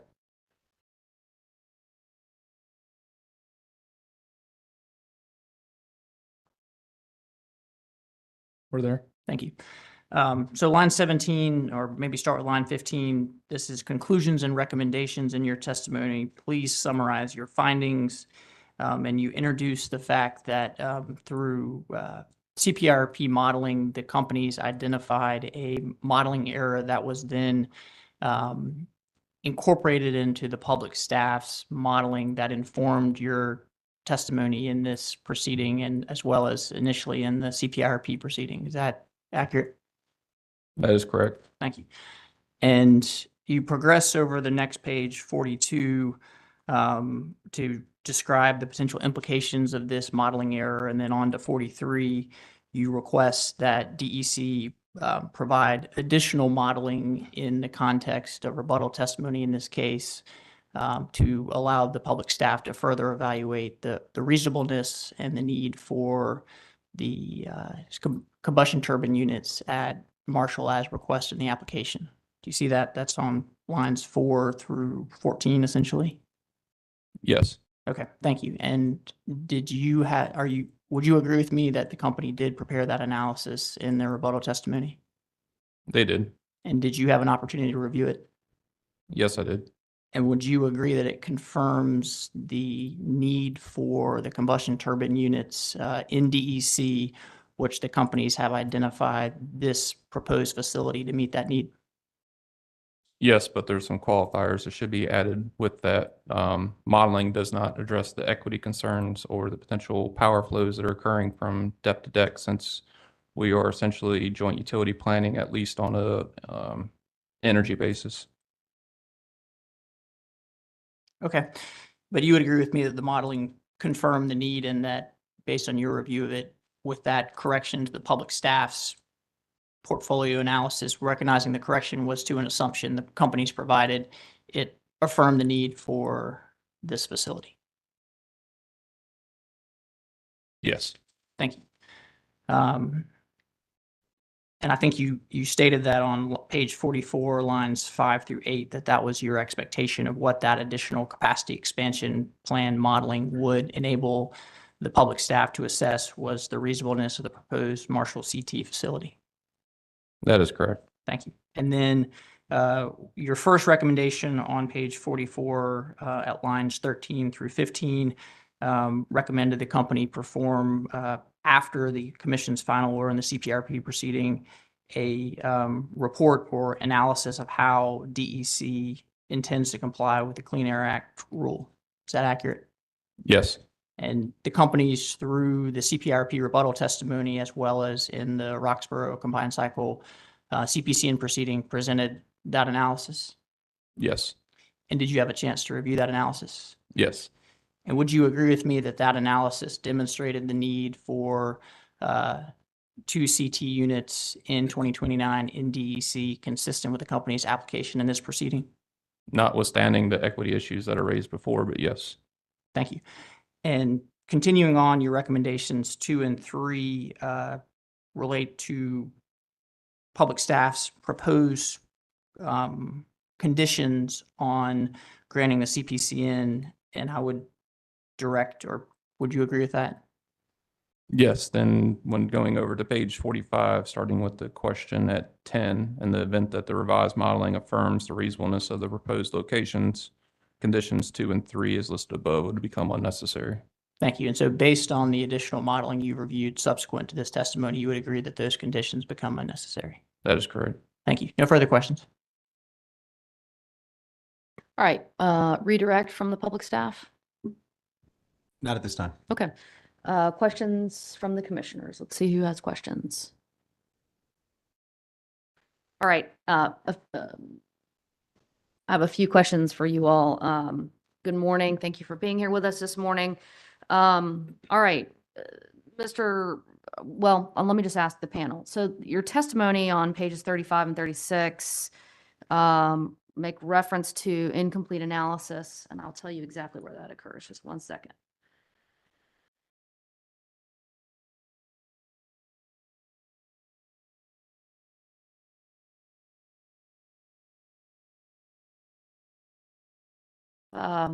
It's on page 36 at line 9. You see your use of the term incomplete analysis performed by Duke.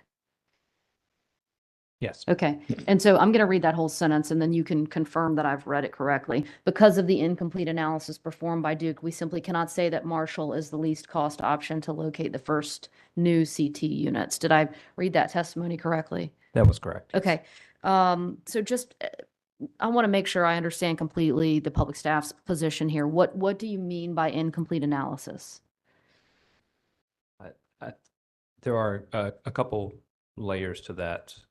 We continue on talking about the technology to serve the balancing authority, and then throughout the testimony, and we talk about the siting even within the individual service territories.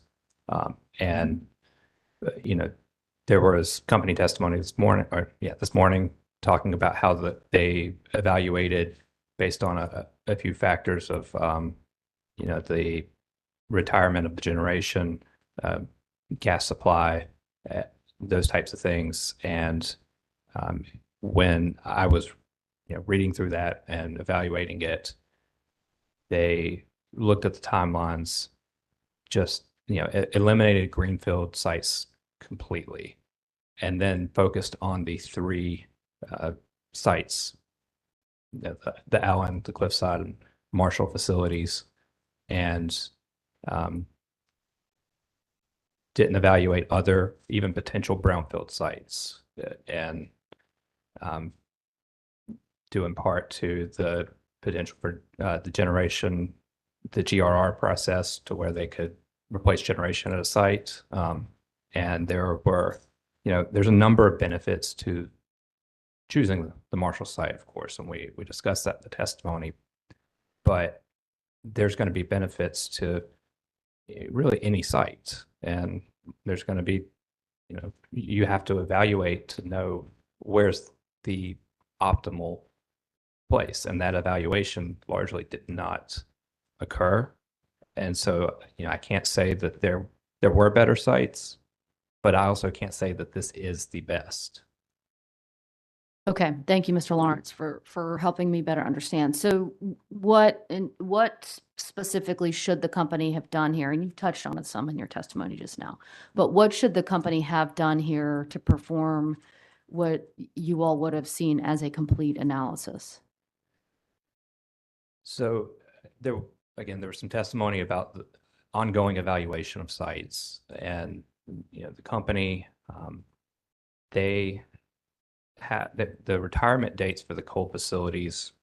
They're known. We have a table on page 26 that was from the 2022 carbon plan that details those sites, or the sites and the dates.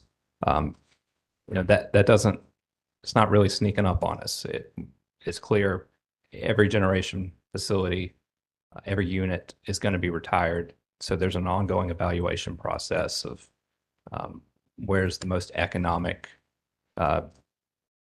what's the most economic path forward. And so the generation location, of course, is a big part of that. So I would expect the company to have,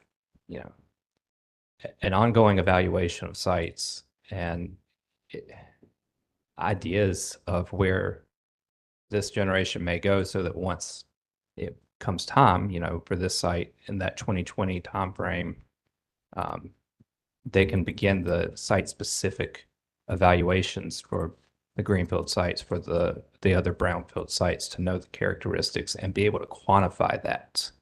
And again, like I just said, I can't say that this was not the best place. I can't say there was a better, because I don't have that quantification. And when it comes time for review in a rate case, we really look for that quantification to be able to make our recommendations. We can't evaluate every single project as if we are a project manager and the way and the resources that Duke has. So those evaluations are a very integral part to our review. If I can expand a little bit.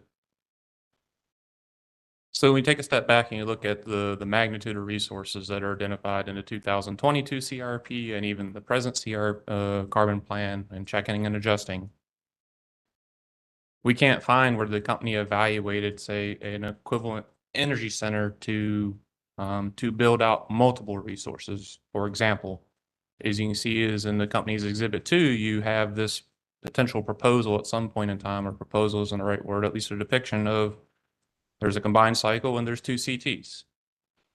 If you've identified that as a larger need, where was that site evaluation? What are the total needs for Duke Energy Carolinas?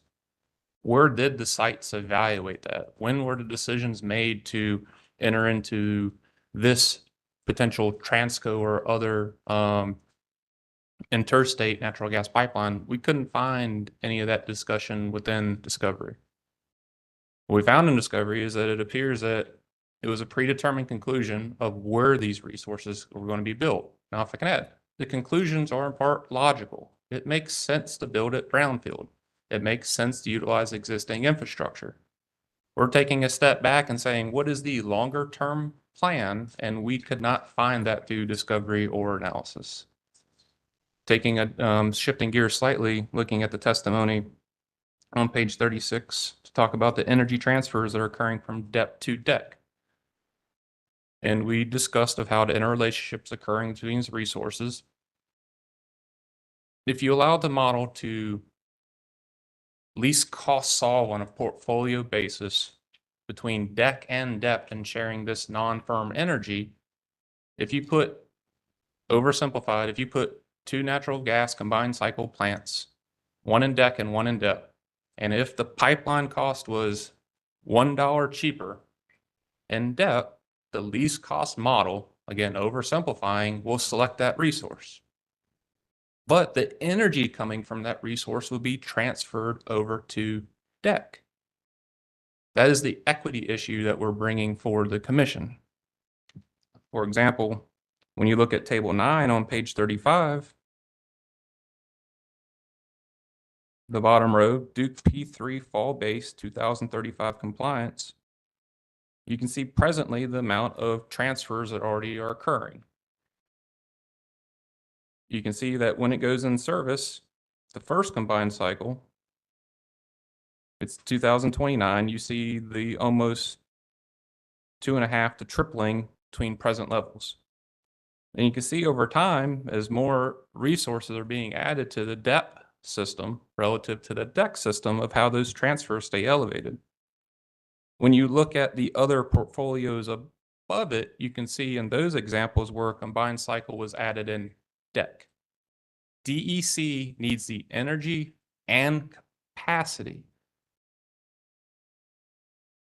Though that type of analysis and consideration we cannot find within Discovery in regards to the Marshall case.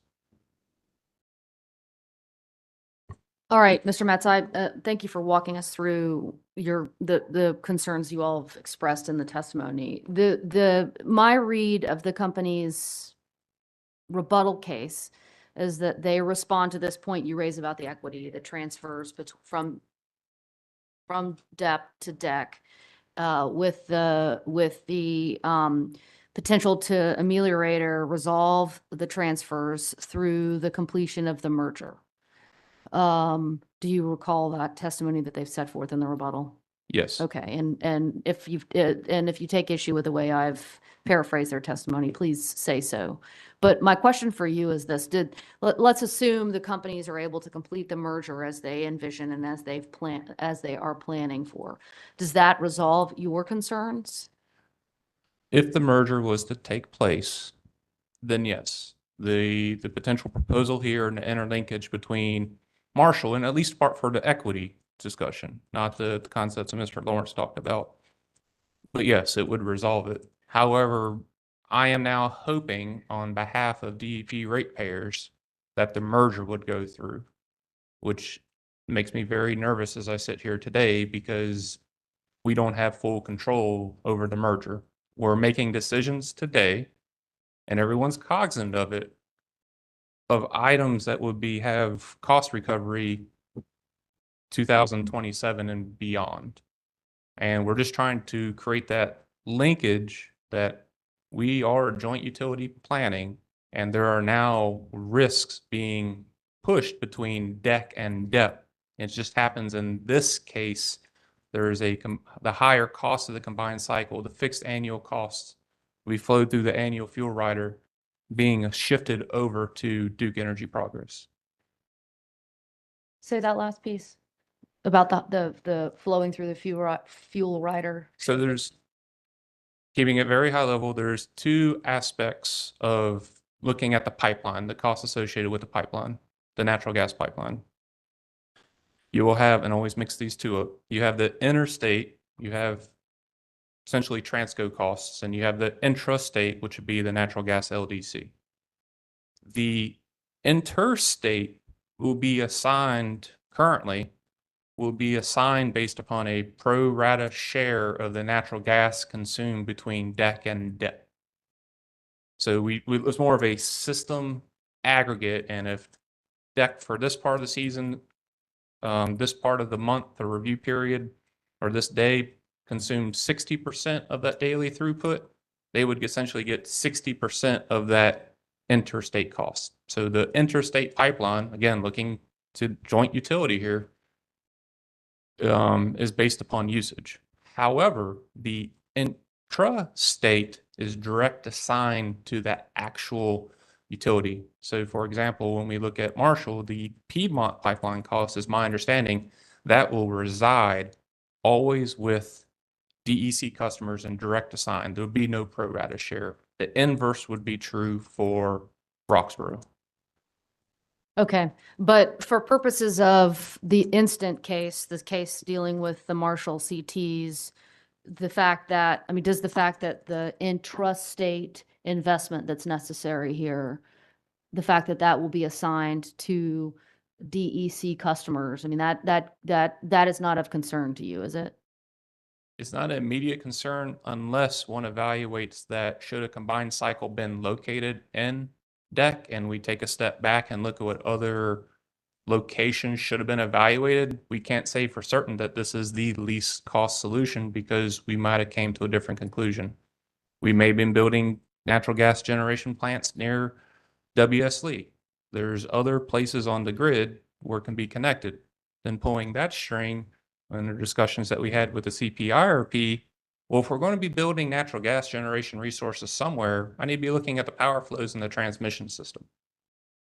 Okay, so you're kind of going between the equity and the siting concern. So I'm trying to follow you, and to a certain extent, I want to keep them separate so that we can stay clear on them, and that our order reflects clearly the positions that you all are taking and resolves the issues as they're presented to us. But all right, so I understand the equity concern. At least I think I understand the equity concern as you presented in your testimony.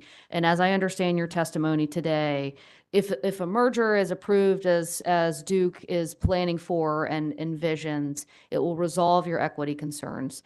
But concern remains that a merger may not be approved or may not be approved in the time frame envisioned, and therefore you've got costs creeping up for DEP customers, for energy that may benefit the DEC customers. Is that correct? That is correct. Okay.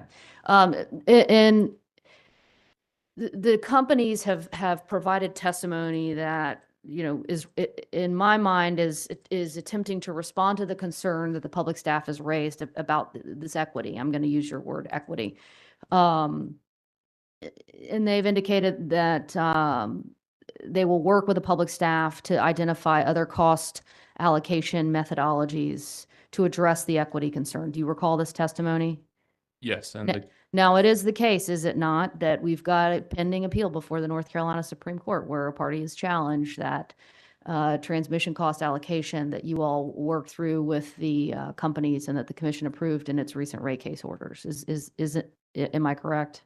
You're correct, and that would be just one element of the potential cost allocation because we are also utilizing the existing system, O&M and other plants. And I understand that. I understand your testimony. All right. So putting all of that aside, including the appeal, I do hear the companies offering to work with the public staff to address your concern. Do you hear it the same way? Yes, I have had conversations with the company. We have established quarterly meetings to engage in these conversations and create, at least this is the current, not draft, but just general conversations, is to create milestones and deliverables and engage in fruitful conversation. Okay. Well, and the commission will expect those conversations to happen, and we'll continue to check in with the public staff and the companies on the status of those conversations. All right, sort of back to the siting concern. So let's put the equity concerns aside for a moment. Again, I want to try to keep these things separate if we can. The siting concerns, Mr. Lawrence, you've testified to them, and the conclusion that you've come to about least cost. In your testimony, you call for reporting by the companies. You ask the commission to direct the companies to file reports. Let me get there.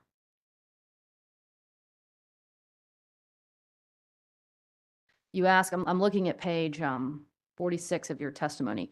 You asked the commission required Duke to file semi-annual reports on how it's evaluating, selecting, and developing or taking other actions related to future resource additions.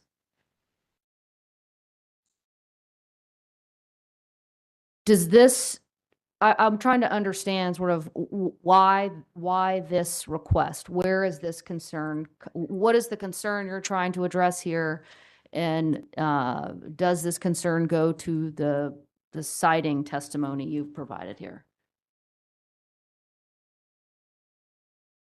So yes, it does address the citing. So based upon our review and the predetermined conclusions that were made in this case, we believe it is appropriate for the commission to have insight into the company's decisions. So hopefully it'll provide more transparency in the overall process, and that way we're not arguing about these items during rate recovery in a general rate case. Mr. Thomas, or sorry, Mr. Lawrence, apologies. Right.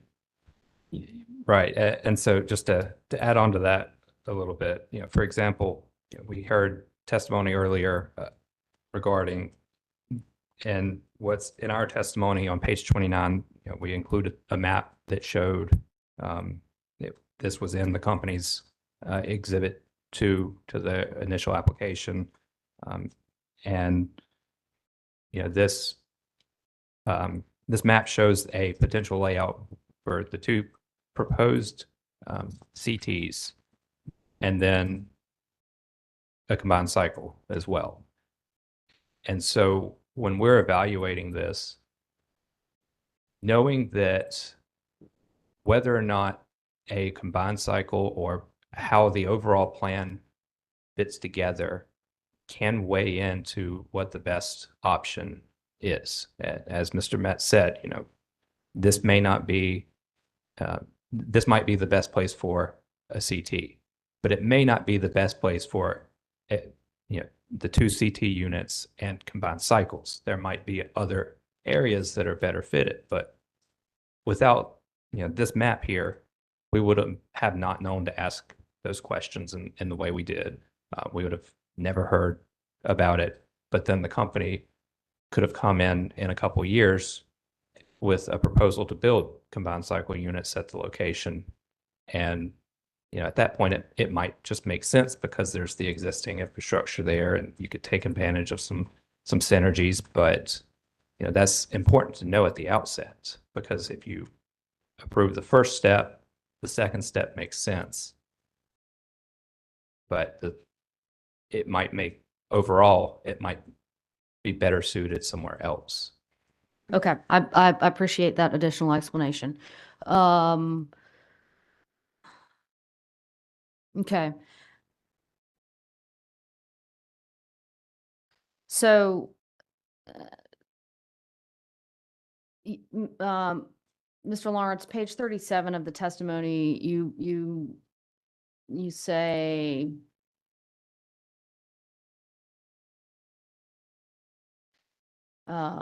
simply too late from a planning or implementation perspective to go back to the drawing board. And I'm not reading the whole sentence there, and I'll read the whole sentence just so we're all clear. In light of the planned retirement dates of the existing coal generating units, it's simply too late from a planning or implementation perspective to go back to the drawing board and evaluate placing a CC at Marshall, given the energy needs of DEC.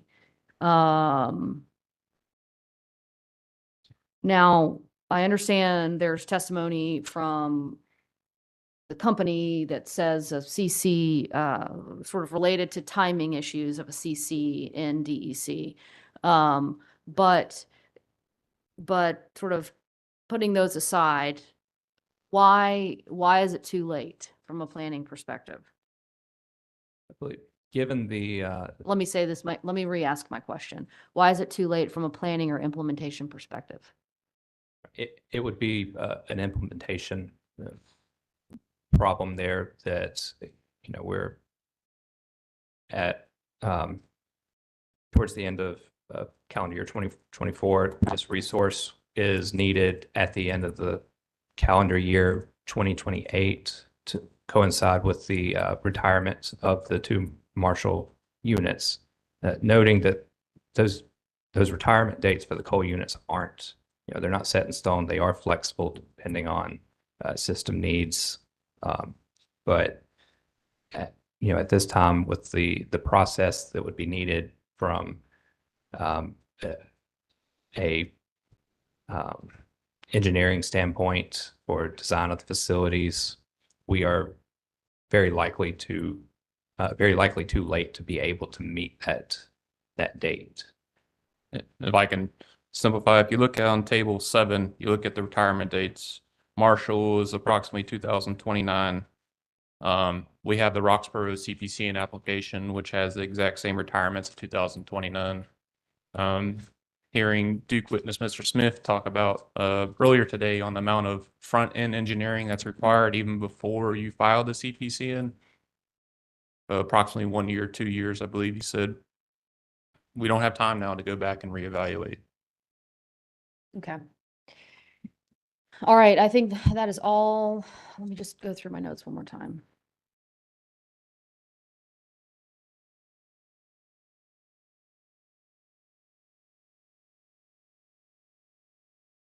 Oh, one thing I want y'all to clear up for me.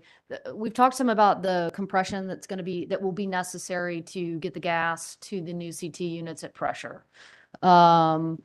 And Duke's testimony, they testify as to the compression station that Piedmont will construct and install at another DEC or DEC-owned site. Then you all mentioned 5 electric natural gas compressors located at the Lincoln site. So are those 5 compressor stations that you mentioned at Lincoln, those are already in service?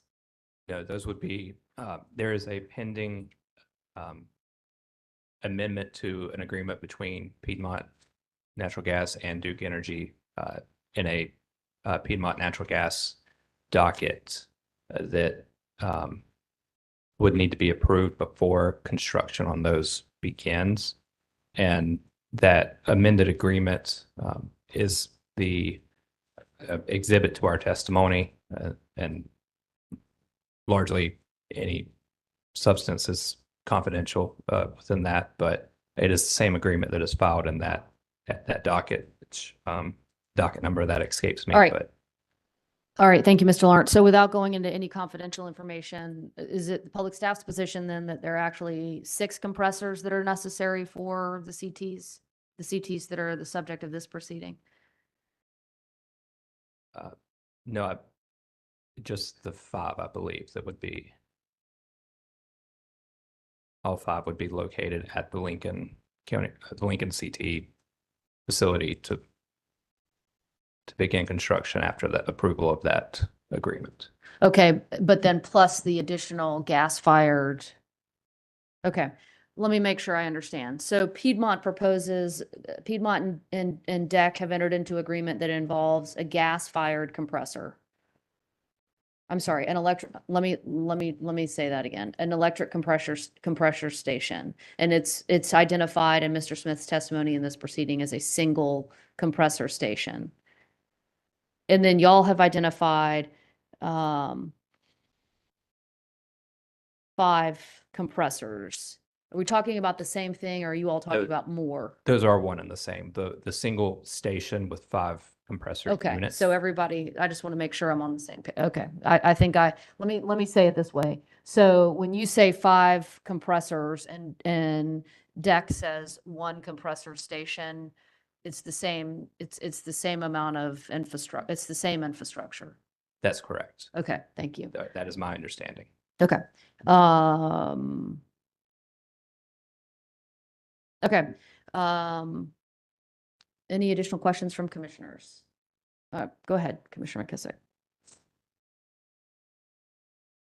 Is there any specific methodology that the 2 of you would recommend that Duke utilizes in identifying potential sites, whether they're greenfield sites, whether they're brownfield sites, that might be used to evaluate sites in the future? I mean, something that's consistent, that can be used as a pattern or practice or specific criteria that you might recommend.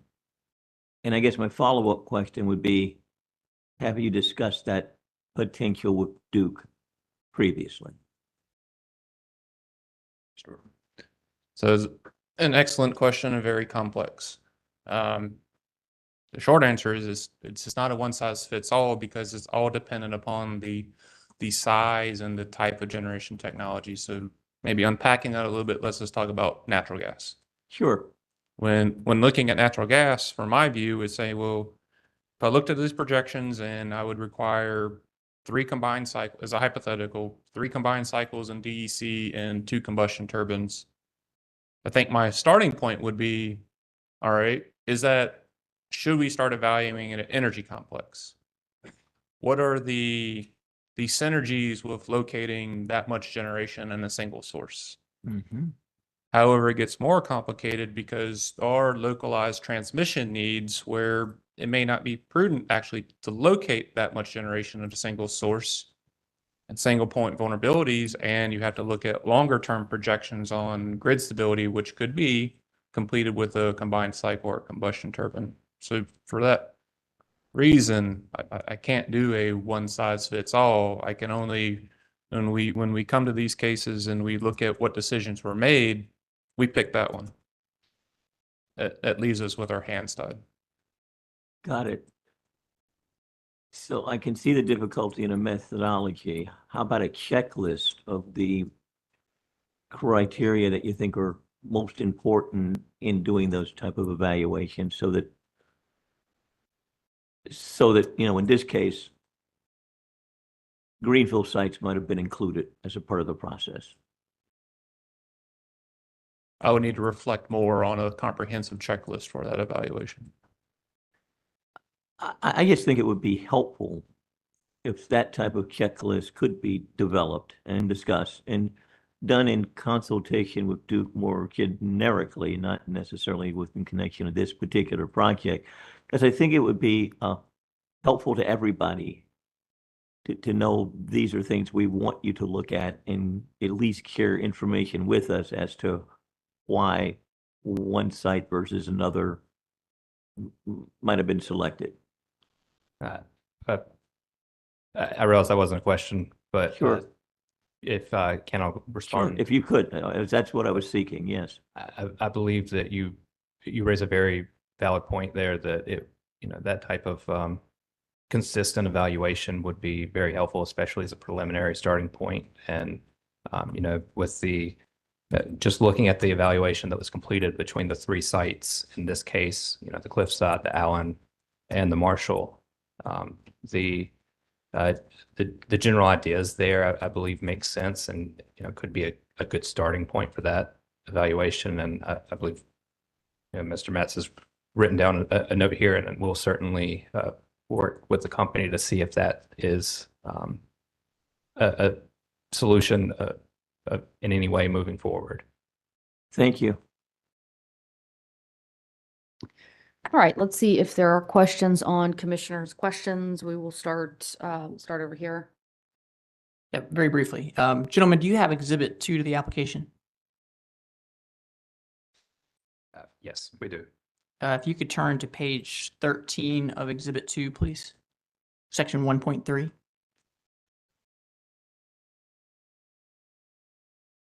And Brett Bracewort for Duke Energy Carolinas.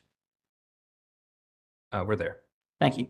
And this section is site, and I'm sorry, I should start with, you had a number of questions from both Chair Mitchell and Commissioner McKissick about the site selection process and the public staff's questions and concerns about that. Do you recall those questions? Yes. And so per the commission's rules and the procedures for filing CPCN applications, getting to the explanation of how you pick this site for this generating facility is a component of that, what we call a pre-CPCN, which was filed last fall, and then the initial CPCN application, if there are any updates, but replicating that site selection criteria and analysis. Is that accurate? Yes, I believe so. And so this section 1.3 specifies the site selection process the companies undertook. Yes. Okay. And so it addresses need, referencing the carbon plan order. It addresses plans for 800 megawatts of incremental CTs as a reasonable step identified in that order. And then moving on to page 14, table 1.3.1 identifies 8 site selection criteria. Yes, that is what the exhibit states, but going back to the earlier point of the 800 megawatts of incremental combustion turbines, it's my takeaway from the commission's order. It didn't direct DEC to an isolation look at the 800 megawatts. It should have been potentially other generation resources, which I could not find in great detail. So Well, and I'm sorry, Mr. Metz, No, please I'm finish. done. Well, and I think to Chair Mitchell's point, that's a separate issue. The public staff's concerns about equity and modeling and resource need between the two operating companies from site selection. So I'm trying to establish this is the process the companies undertook. These are the criteria that Commissioner McKissick identified as something that would be rational, reasonable criteria to consider in terms of analyzing where you would cite a proposed generating facility. And so are any of these citing criteria unreasonable or inappropriate from the public staff's perspective? Generally, no. They're Okay. reasonable site selection criteria. Thank you. And to confirm upfront, the companies identified in section 1.3.2 that you primarily evaluated brownfield sites because a greenfield site would have delayed the proposed facility in-service date beyond the identified planning need. That's at the bottom of page 14. That is what this says, yes. And I then think that's where we have a slight in regards to the combustion turbine, we have a slight general disagreement there that the company needs to be in exactly today for a combustion turbine. It takes longer time to develop a combined cycle relative to combustion turbine. And if the company could have waited 6 months, 8 months, 9 months, or a year from now, more evaluations could have been completed. Okay, so just to confirm, the company identified the other brownfield sites, other existing generating facilities that it evaluated in getting to its recommendation, which is identified in the next section, 1.3.3 on pages 15 and 16. Yes, but I can't find where the company evaluated any South Carolina sites based upon the 3 items listed on the bottom of that page. Okay, and is it accurate that as part of that recommendation, the companies walked through the site selection and evaluation process they undertook and explained the advantages of the Marshall site relative to the other sites considered? That is correct. And, we discussed those advantages within our testimony, but that still does not address the fact that we believe that other locations should have been considered as well. And that the selection criteria almost arbitrarily limited the site selection to what it did. And for context there, it's because the amount of natural gas pipeline to get to specifically Cliffside or Allen would almost render Marshall as a predetermined conclusion. Okay, but to the question that Chair Mitchell had and Commissioner McKissick had about the site selection criteria and analysis, the company presented analysis and identified the generator replacement process benefits of siting at this location as part of its analysis. It identified the benefits of retiring the Marshall 1 and 2 units, which generally align in size with the replacement turbines, and the benefits of that over other facilities. And it identified the potential benefits of having to accelerate at the bottom of page 15 network upgrades if these facilities were not constructed in line with the timing of when those retirements would occur. Would you agree with that? Yes, this does discuss those things, yes. Okay, thank you. And turning to the other issue briefly about the discussion of the equity concerns between DEP and DEC. Mr. Metz, when you were speaking to that earlier, you used the phrasing that you were oversimplifying the interplay between DEC and DEP in terms of when new generation could be placed in service based on the company's modeling. Do you recall that discussion? I think then Chair Mitchell pointed you to page 37 of your testimony. Generally, yes. Okay. And just as we sit here today, being very practical about this, does the public staff agree that it's not feasible to site a combined cycle at Marshall by January 1, 2029? That is correct. We no longer have time. Correct. And you would agree that the public staff's not identified any other alternative sites in DEC that would be able to deliver a combined cycle by 2029? That was not part of our review to identify alternate site. However, understanding Mr. Smith's DEC witness, Mr. Smith's conversation earlier, the amount of early engineering time that requires to get on pace where we're at now, it would not be 2029. Date would not be executable.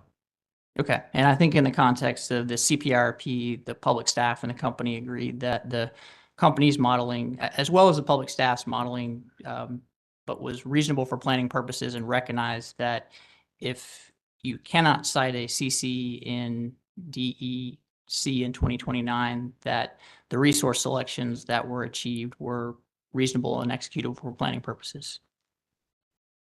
If you take that snapshot in time today, that would be a true statement. But when you go back to the prior 2022 carbon plan and you look at the modeling results, one second as I go through my testimony.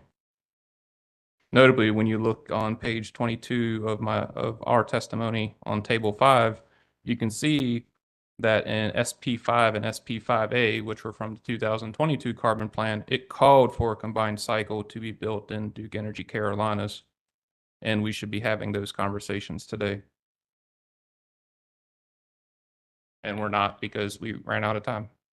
And Duke has been transparent throughout this process of its plan to site combustion turbines at Marshall in DEC since that 22 carbon plan proceeding, and similarly to cite a combined cycle at Roxborough since that 22 carbon plan proceeding. I don't understand what you mean by transparent. At what point in time are you picking this discussion point? And I'm wrapping up here, but did you review the company's rebuttal testimony that identified the data request produced in the 22 carbon plan proceeding? I can't recall the specifics of that DR response. Okay. Would you accept, subject to check, that it clearly identified in the spring of 2022 the company's plans to site CTs, or planning to site CTs at Marshall and planning to site the initial CC1 at Roxborough?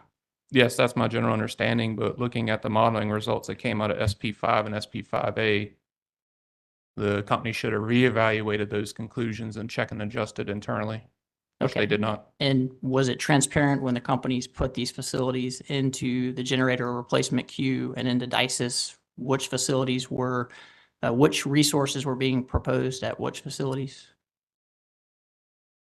I would say it is transparent, but that's something that the public staff doesn't have control on, and telling what resources to put in the federal interconnect or the LGIA, the FERC interconnection queue.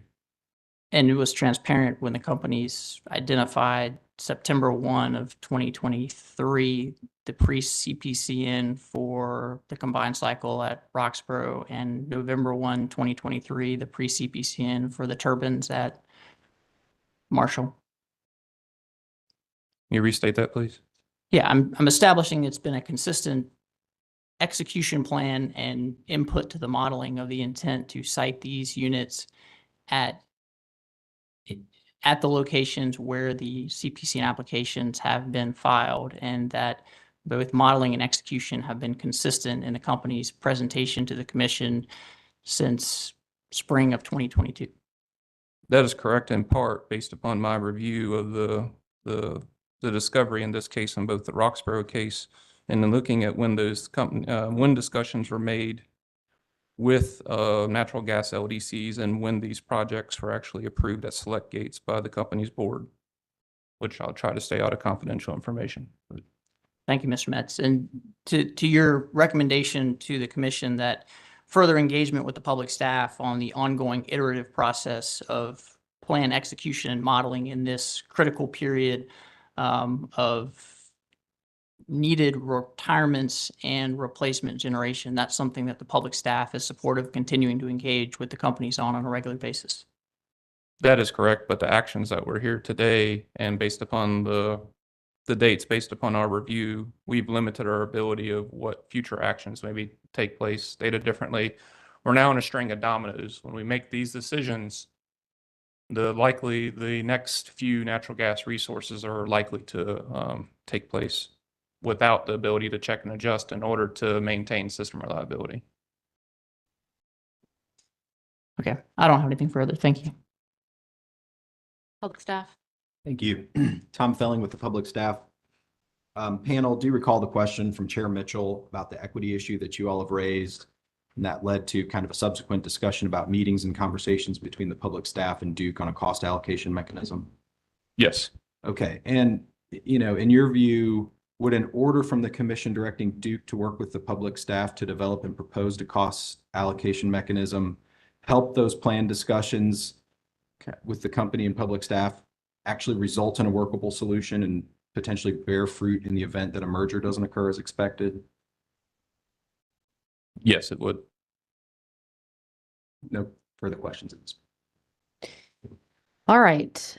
With that, gentlemen, I think we have come to a conclusion. You all may step down and you are excused. We appreciate your testimony in this proceeding.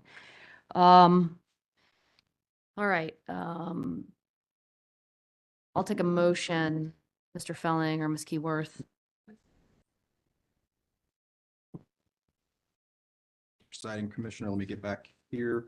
The public staff moves that the confidential exhibit attached to the pre-filed direct testimony of witnesses Lawrence and Metz be entered into the record and marked for identification as pre-marked. All right. Having heard no objection to that motion, I will allow the exhibit to the pre-filed testimony of public staff witnesses Lawrence and Metz that is confidential and that has been marked as it were when pre-filed to be admitted into evidence. All right, with that, EDF, you may call your witness. Chair Mitchell, apologies, but just out of an abundance of caution, wanted to make sure that we actually entered public staff witness Brown's testimony into the record earlier this morning. I know that you allowed our excusal motion, but just out of an abundance of caution, wanted to make sure we were square on that. Okay, I believe, Ms. Keyworth, that I allowed his testimony, or I admitted his testimony, but to the extent that we have, just to be clear for the record again, witness Brown, public staff witness Brown, who's been excused from this proceeding, will have his testimony entered into the record at the appropriate time. And that is the testimony that was pre-filed on June 24th, 2024, consisting of 4 pages and 1 appendix. Thank you, and Okay. apologies for the delay. All right. Okay, EDF, you may call your witness. Environmental Defense Fund calls William Caleb to the stand.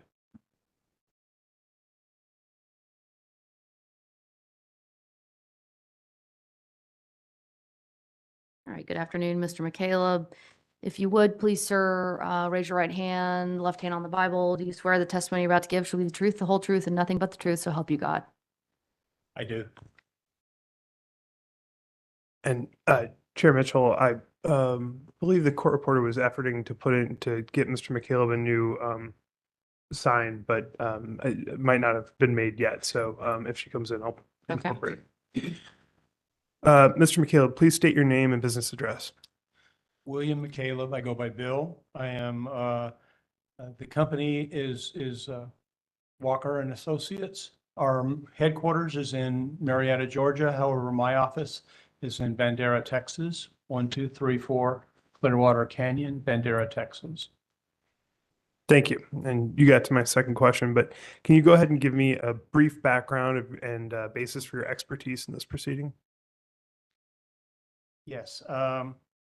So I've spent a long time in the energy business and have delivered a number of different opinions in a variety of different forums over the years. Started my career as more of an engineer, designing, building equipment for the petroleum, oil and gas industry, as well as the natural gas pipelines and utility businesses. Like I said, it's 40 years. The last 20 years have been pretty exclusive with respect to being an expert witness and management consultant. Thank you. Did you cause to be pre-filed in this docket confidential direct testimony consisting of 25 pages and 5 exhibits? Yes. And If I were to ask you those same questions today that appear in your pre-filed confidential direct testimony, would your answers be the same? Yes. Did you also cause to be pre-filed a summary of your confidential direct testimony? Sorry, we did not file a summary here. I believe we Oh. did. We did. We filed, okay, thank you. And is that testimony set forth in your summary true and accurate to the best of your knowledge? Yes, to the best of my knowledge. Chair Mitchell, at this time, I would ask that the confidential direct testimony and summary of William B. McCaleb be entered into the record as if given orally from the stand. All right, having heard no objection to your motion, I will allow the confidential testimony of EDF witness McCaleb filed in the docket on June 13th, 2024, consisting of 25 pages to be copied into the record as if given orally from the stand. The 5 exhibits to that testimony will be marked for identification as they were when pre-filed. All right, thank you. At this time, Chair Mitchell. Mr. Smith, excuse me, the summary of the witness's testimony will be copied into the record as if given orally from the stand. Thank you. At this time, Chair Mitchell, witness McCaleb is available for cross, although my understanding is that as of this morning, parties have waived cross, so he's available for commission questions. Okay, let me just make sure with the public staff, you have no cross for the witness. Okay, and Duke, no cross for the witness. Okay, let me check in with commissioners to see who has questions for the witness. Anyone have questions? Okay. All right, Mr. McCaleb, I have a few for you. All right, so as I understand your testimony, you present concerns regarding sort of the assumptions made about hydrogen and hydrogen capable equipment and infrastructure at this point in time, as well as concerns specific to the cost data provided in this docket. Is that correct? Yes, correct. Okay, so succinctly, would you summarize your concerns regarding the cost data provided in this docket?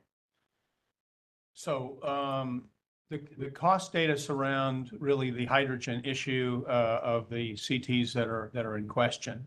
The company describes the CTs as being advanced class and also hydrogen capable. They're actually, so advanced class in general terms means that the performance of this class of CTs is improved. And so we've heard a lot of discussions already this morning from other witnesses that talk a little bit about those improvements with respect to the operations of the CT, so I won't belabor that.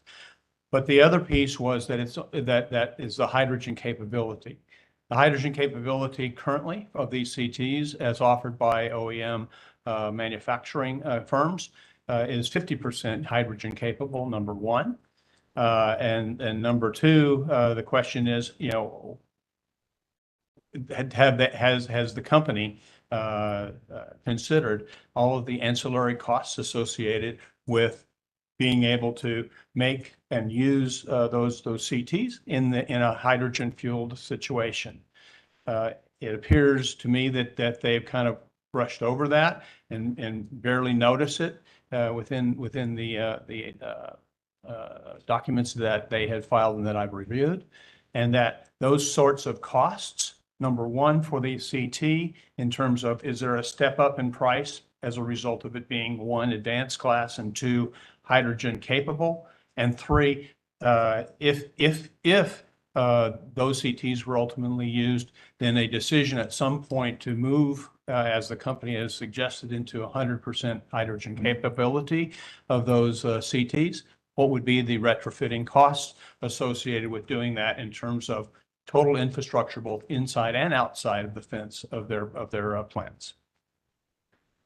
Okay, and ultimately, you ask that the commission direct the companies to provide additional information, but do you come to a conclusion about the decision the commission has to make in this proceeding with respect to this, the two units that are proposed? So the two units that are proposed are natural gas fired, and certainly they can run as natural gas firing. And then when compared, emissions are compared to these CTs running on natural gas fuel versus the CTs, or excuse me, the coal units. There's obviously a reduction in overall emissions, and so there's a positive that goes along with that. The recommendation I think that I've asked for the commission to consider are kind of threefold, and we saw them last week during the CPIRP meetings that we had last week.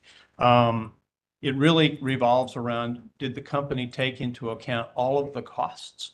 And so those are decisions that the commission needs to sort of think about, and that's what those recommendations are intended to go forward on. As to the necessity of specific sizes of the CT resources that are being considered here, I've not developed any sorts of, is 425 megawatts per unit correct or incorrect. I've simply taken those and moved on. I did not do any sort of analysis related to sizing of those units. As to the costs, these are from the company's perspective are confidential, so we'll not talk about them. But I provided as exhibits EDF exhibit D.01 and EDF exhibit C, actually, 0.01, both of which are information provided by the Energy Information Administration for comparative purposes on the cost of new generating resources. So those sorts of costs were compared with the confidential costs that Duke asked for, and I came to a decision that they're within the ballpark of reasonableness. Okay, so you can't, when you say they're within the ballpark of reasonableness. That the Duke costs that were provided as confidential versus the costs that were provided by the publicly available Energy Information Administration annual energy outlook, both for 22 and for 2022 and 2023, resulted in a reasonable finding. Okay. You indicated, so you have concerns, or you've provided testimony on specifically with respect to the CTs at issue in this proceeding. One, the fact that they are advanced class, and then two, the fact that they are claimed to be hydrogen capable, and sort of the issues associated with the hydrogen capability of these units.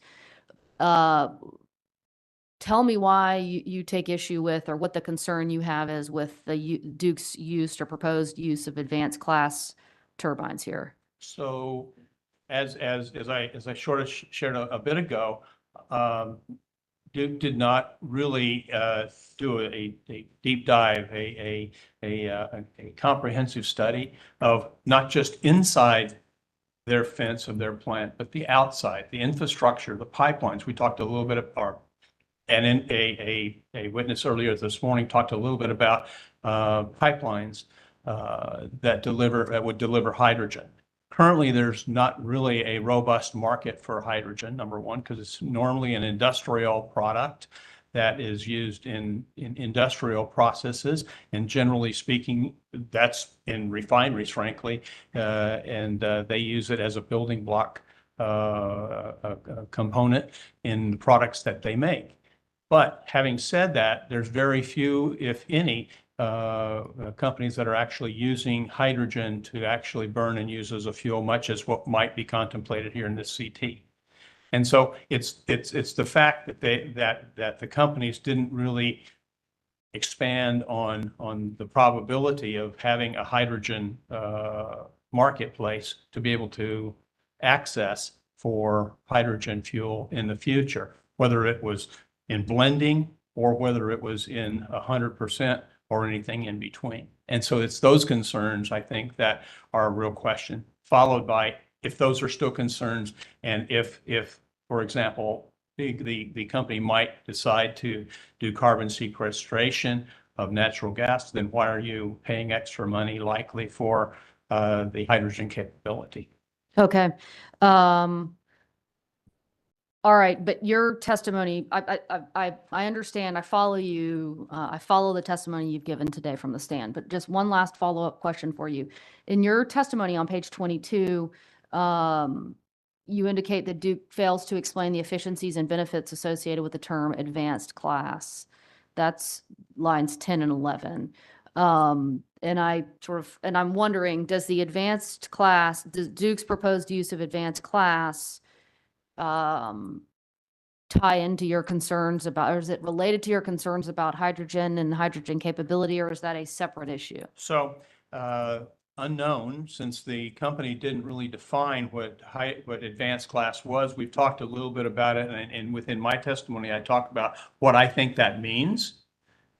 I don't understand whether there's an incremental charge for the advanced class capabilities or for the hydrogen capabilities of the CT. And so are we paying, would the ratepayers of the state ultimately be paying additional funds for something that may never be used? Okay, thank you for that explanation. All right, that's all I have for you, Mr. McCaleb. Any additional questions? All right, Commissioner McKissick. Yeah, in reviewing your testimony, I guess it was on pages 8 and pages 9, you set forth some recommendations. Recommendation 1 is dealing with 100% hydrogen reasonable demonstration study. Number 2 is dealing with a hydrogen blending study. And number 3 was dealing with hydrogen reasonableness. Could you state more specifically if you feel these things that are identified here are things that our commission should implement or recommend in the event we were to approve the application that's before us? And thank you for that question. It helps me kind of harken back to our discussion that we had last week in the CPIRP discussion. In that hearing, there had been a settlement, and in the settlement there was a hydrogen pilot. Many things within a hydrogen pilot or a hydrogen study, as I might couch it, appear in these sorts of things. These are kind of check off boxes at a minimum. And so last week when I was in front of you, I said at that point that I wasn't clear as to what all was inside the hydrogen pilot, but likely these points that you point out on page 8 and page 9 of my testimony are things that likely should be considered to be included in either a study or a pilot. thank you. I don't have any further questions. All right, we've got Commissioner Hughes and then Commissioner Tucker. Yeah, this is just again to tap into your experience working outside of North Carolina, across the country. From where I sit, there seems to be a lot of interest and excitement, depending on your perspective, of hydrogen, but it does seem to be in a pilot test development phase. Have you seen any utility that has come up with a quote plan or a project scope with a new gas plant that we could look at as a model? Or, I mean, to be blunt, we heard a lot that hope is not a plan. Are there plans that don't rely on hope around the country for hydrogen that we could look at? So I last week, I think, Commissioner Hughes, to your question, I talked a bit about let me just say a study, because I'm not exactly sure how they couched it. It was, to my recollection, performed by the California Public Utilities Commission. And I believe, and I hate to say subject to check because I can't remember where I looked at it, but I believe that that study is a study relative to the distribution of hydrogen and the ability of the current existing natural gas pipeline systems to be able to take any, let alone 100% hydrogen through their pipelines. Anyway, it's a study done, I think, by Cal State Northridge. If I had to venture my recollection at this point, I'll try and find for you, and through Mr. Smith, I'll try and get back to you on that's out there. I think that is currently under review and investigation. I would also tell you, just reiterating from last week in the CPIRP, that in my view, use of carbon steel pipelines is just absolutely not a good idea to put hydrogen in those for a chemical reason, and that's the hydrogen embrittlement and hydrogen stress corrosion cracking. It doesn't really matter what the concentration is, whether it's 50% or 100%. That it ends up being just kind of a matter of time. You know, either way, it's going to fail.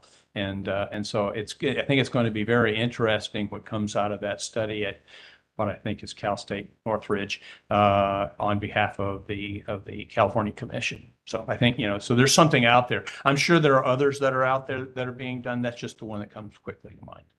Okay, well, I appreciate that. From a utility, from a commission-approved plan, you haven't seen them. And as far as your offer to get us something later, don't worry about it. You gave us enough information. We don't need a late filed exhibit on it, just to be clear. Thank you. Thank you. All right, Commissioner Tucker. Thank you, Madam Chair. He just answered my question. Thank you. All right. Okay, with that, we will move to questions on commissioners' questions. Mr. Smith? Just very briefly, Commissioner Hughes mentioned or asked you if you'd heard of any studies, and you tried to recollect the Cal State study. You're going to be in front of the commission again during the Roxborough hearing as an expert witness, isn't that right? Yes. So if the commission still has questions on it, they will have that opportunity to ask you about it during that proceeding, isn't that right? Yes. All right, thank you. No further questions. All right, well, with that, Mr. McCaleb, we appreciate your testimony in this proceeding. You may step down and you're excused.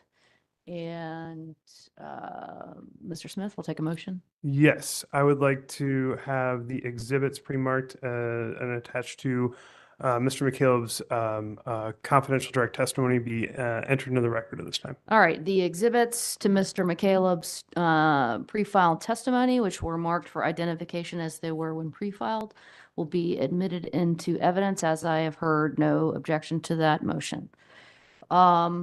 All right, with that, we've come to our lunch break. We will take about an hour, and we will be back on the record at 2 o'clock. So let's go off the record, please.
Back on the record, please. Duke, you may call your next witnesses. Thank you, Chair Mitchell. The company calls the panel of Mr. Snyder and Mr. Batty to the stand. All right, gentlemen, Mr. Snyder, you're still under oath. Mr. Batty, let's get you sworn in, please. Do you swear the testimony you're about to give shall be the truth, the whole truth, and nothing but the truth, so help you God? I do. Okay. Thank you. Good afternoon again, Mr. Snyder. I'm going to start with Mr. Batty and then return to you to introduce your testimony. Mr. Batty, would you please state your full name and business address for the record?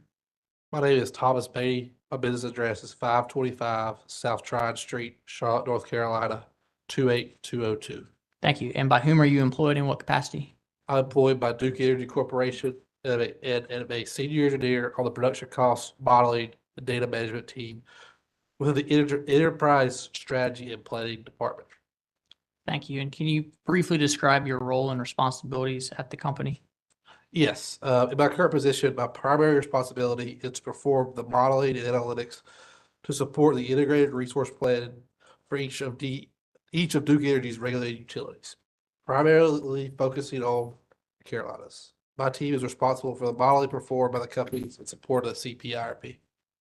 Thank you. And turning to you, Mr. Snyder, this panel initially filed rebuttal testimony in pursuant to the Commission's August 5th, 2024 order allowing Mr. Quinto to leave the panel. You and Mr. Batty have together sponsored 30 pages of rebuttal testimony in the proceeding. Is that correct?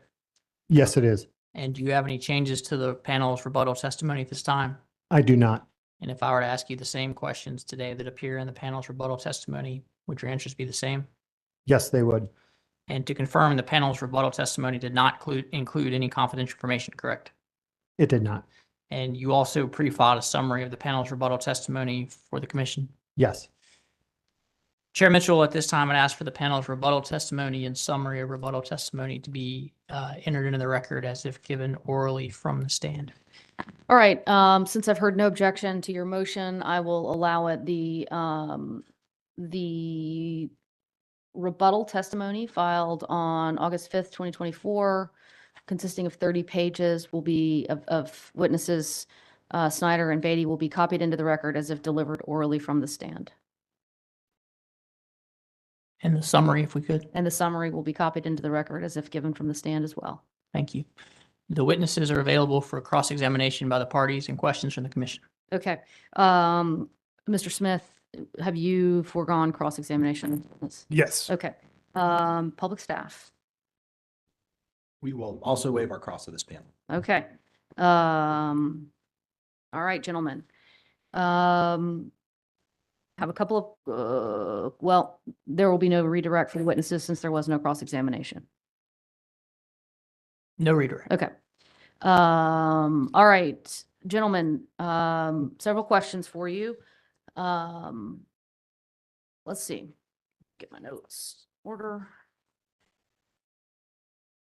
I want to start sort of where with the public staff's testimony that was given today from the stand. You all were in the room when witnesses Metz and Lawrence were on the stand. Is that correct? That is correct. Okay, so you heard their testimony Did. given. Okay. As I understood their testimony, they have characterized the Marshall site for these two CTs as having been predetermined by the company. Did you hear, I mean, do you understand their testimony in the same way? I did hear that testimony, yes. Okay. Can you, and they, you know, one of the concerns that I believe the public staff raises or that I hear in their testimony is the company's decision with respect to this Marshall site was incomplete, and that it didn't examine other sites, other opportunities to site generating resources. And at this point in time, given the need to retire the Marshall units by 2029, there's no sort of this site becomes a fait accompli. There we can't pursue any other technology at any other site. I'm being generous in the paraphrase there, but can you, to the extent that you hear the testimony in the same way, or you hear it roughly the same way, can you just respond to that concern? Yes. And I do think I sort of had the same observation, Chair Mitchell, that you did, that sometimes it's difficult to conflate the equity issue from the siting issue. So I'm going to try and separate that issue into siting versus equity, right? So on the siting side, we had identified in 2022 that 800 megawatts of CTs were needed. The commission agreed, also agreed with 1,200 megawatts of CC. While the commission's order did not specifically mention the location, the companies, all of the portfolios except for the public staff's recommended portfolio, picked that CT to be in DEC and the DEP to have the CC. In that proceeding, and in that public staff, that was in the no MVP fuel scenario. So even public staff citing of the CTs in depth versus DEC was in a portfolio that assumed MVP wouldn't happen. So there was no MVP happening portfolio in the 22 case that had the CC located at DEC. I think all of our portfolios in the 22 case had the CC cited in DEP and the CTs, which are in this docket, in DEC. So with that said, you know, the company was pursuing, because its planning has to be happening at the same time execution is. You can't stack these up consecutively and get into analysis paralysis, or you'll never execute. So as it was beginning its preliminary siting and the work being done, it clearly had indicia to put the CTs, in this case, in the DEC service territory. Listening to the testimony, it's quite obvious that a brownfield site makes the most sense. There is really, there is no reason to look at a greenfield site. By default, they're more expensive. No one's been able to provide testimony as to what aspects of a greenfield site could possibly make it more expensive or less expensive than a brownfield site that takes advantage of the generator replacement queue, the existing gas infrastructure, the existing land in place, the existing water, the existing personnel, right? So you have these synergies that are known and obvious. The companies went through a comparative siting of brownfield sites. And yes, the replacement made the most sense where the units were being retired. It's the only one that was going to get all of the benefits in the magnitude. And there was a prescriptive manner in which they went through that, laid out in the company's exhibit. And so to me, it becomes pretty straightforward that siting is not really disputed. I mean, it's hard to dispute that this is the best site in the right utility, in the right location. And then it comes down to this equity issue of, you know, should there have been a switch just on the basis of equity? And what our testimony explains is that the equity concern is really misplaced in this docket and the one we're going to address tomorrow with the Person County, in that these are replacement generators for coal units that have served customers in these independent utilities for 6 decades. And so replacing those generators is the burden of the individual utilities that are responsible for independent resource planning under current R860A rules. And so the models picked it. The process we followed was consistent with the rules established in IRP planning. The equity issue is really driven, as we explain in our testimony, much more, the concern is much more by the higher capital carbon-free resources that aren't really being, they're all resources have some level of impact on carbon, capacity, and energy. 951 introduced the carbon element to the planning. And when you start to look at the solar and the wind, that are providing some level of energy and capacity. They're also providing that carbon free. I think that's where the crux of this equity issue lies and where it should be addressed, and not in replacement generators for coal units that have been in service for 6 decades. To me, the equity issue is not really an issue in this proceeding. We think the merger is a great solution to it. It's certainly, we're supportive of it to solve that issue. I think that issue is much bigger for the carbon free. So I know that was a really long answer, but I was trying to answer both the equity piece as well as the siting, and they can get conflated pretty easily. And I appreciate your testimony and your work to keep the issues separate. And I'm trying to keep them separate in my mind too. Although I do think there's sort of one little bit of overlap here, which is I hear Mr. Metz saying, but DEC needs energy. DEC needs energy. And if you look at the power flows, you know, we're sending electrons over from DEP into DEC. And so DEC needs energy. And so as I understand his question, you know, if that is the case and DEC needs energy, why not put the CC over in DEC to provide that replacement capacity and provide those electrons that the BA needs? So I want you to address, so I want you to speak more about his concern there. But then in speaking about that concern, I want you to answer one thing that's in your testimony. I'm trying to find it so I can get you there, but I'm gonna paraphrase it. You make the point, the public staff has acknowledged we can't put a CC at the Marshall site before 2029. Do you remember saying that in your rebuttal testimony? Yes. Okay. So why is it, tell me in your opinion why we can't put a CC at the Marshall site before 29? We had the earliest modeling available in 2031 for a combined cycle, given the lead times at the time we prepared the IRP, that if you weren't pursuing the person, which was already down the path, which allowed for a 29. And again, I think I said this in the IRP proceeding, I want to be clear, the model didn't force these resources in. It allowed the selection of a combined cycle as early as 2029 in DEP. And to be clear, it only allows 2 combined cycles total.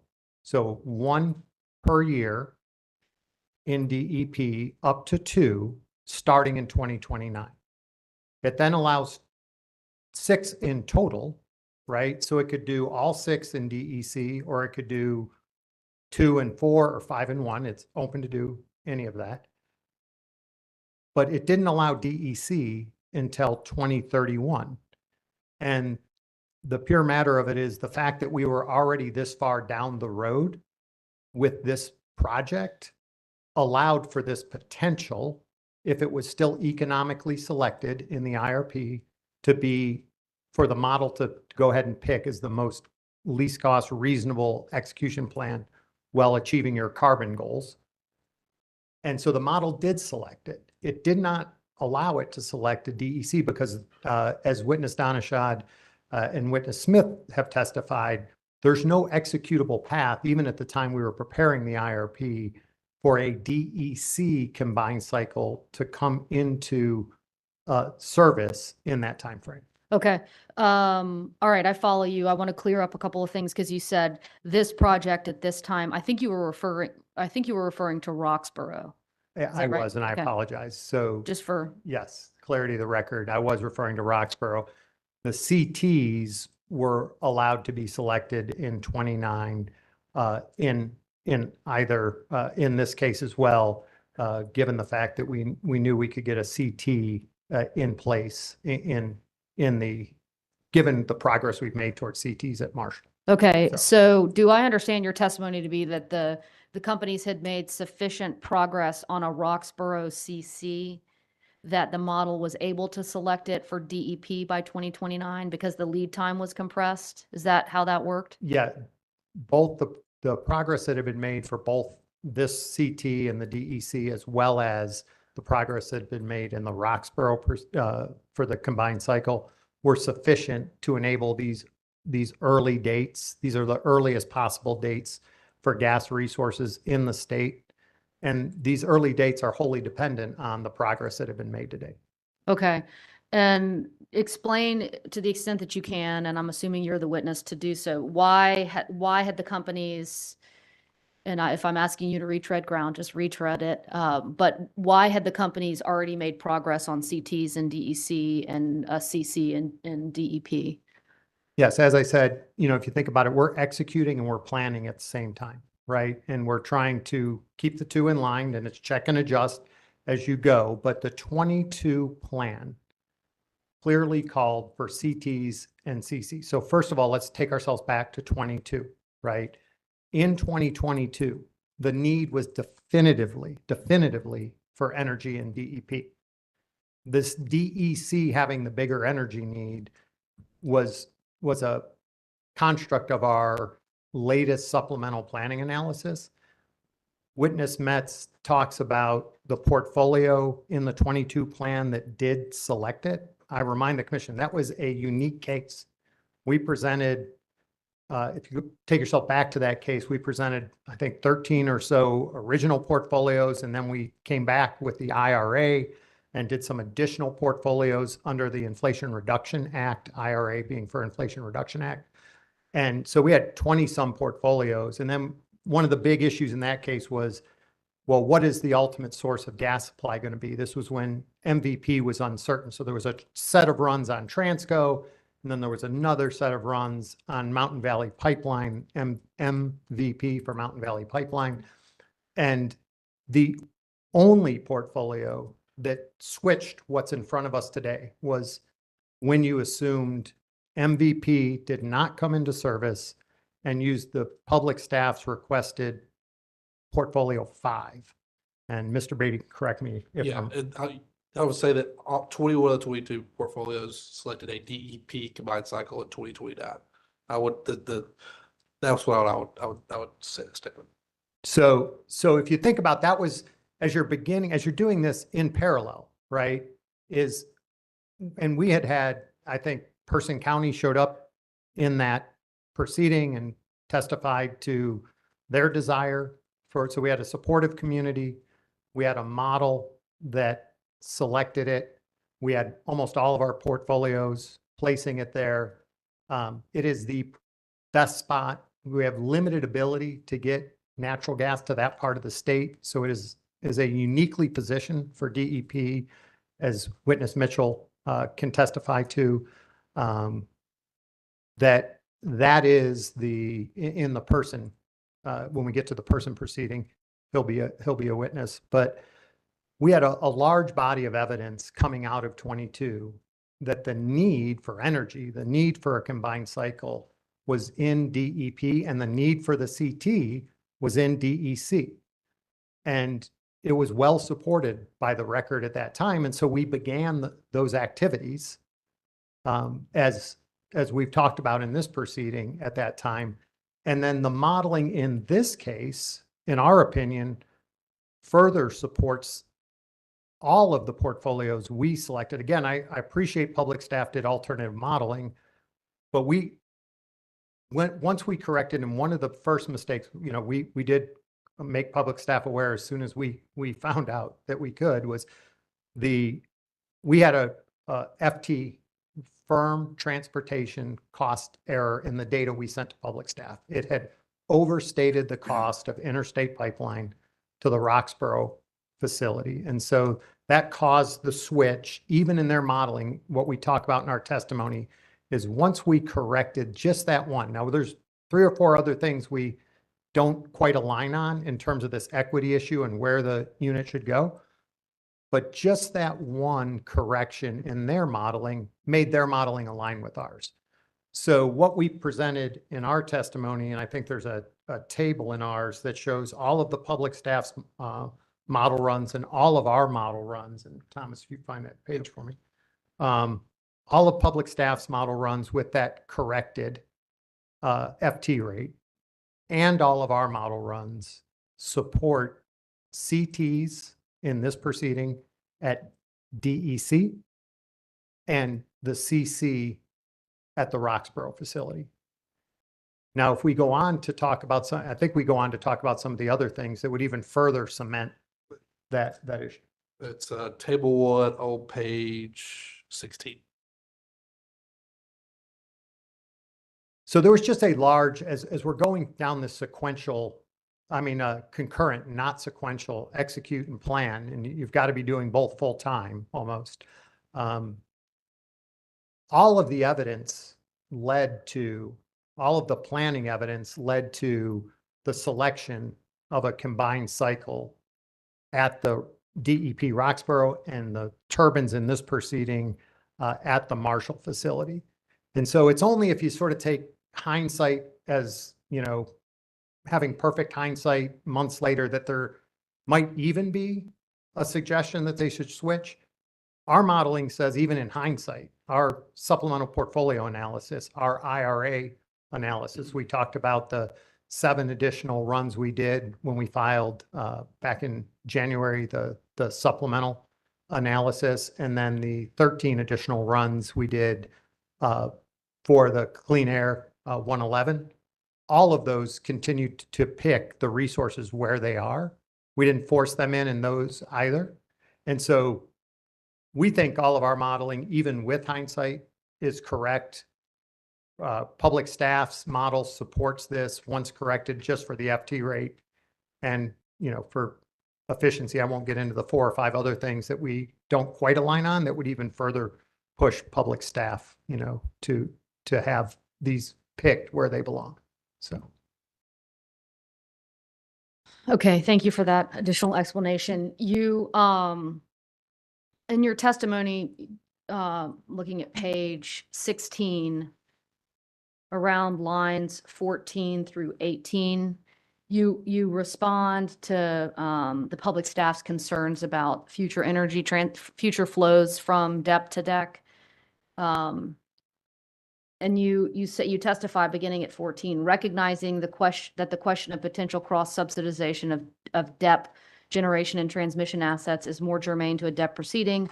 In the interest of time and judicial efficiency, the panel incorporates by reference the more fulsome explanations and responses presented by the IRP panel's rebuttal testimony in the Person County CPCN proceeding.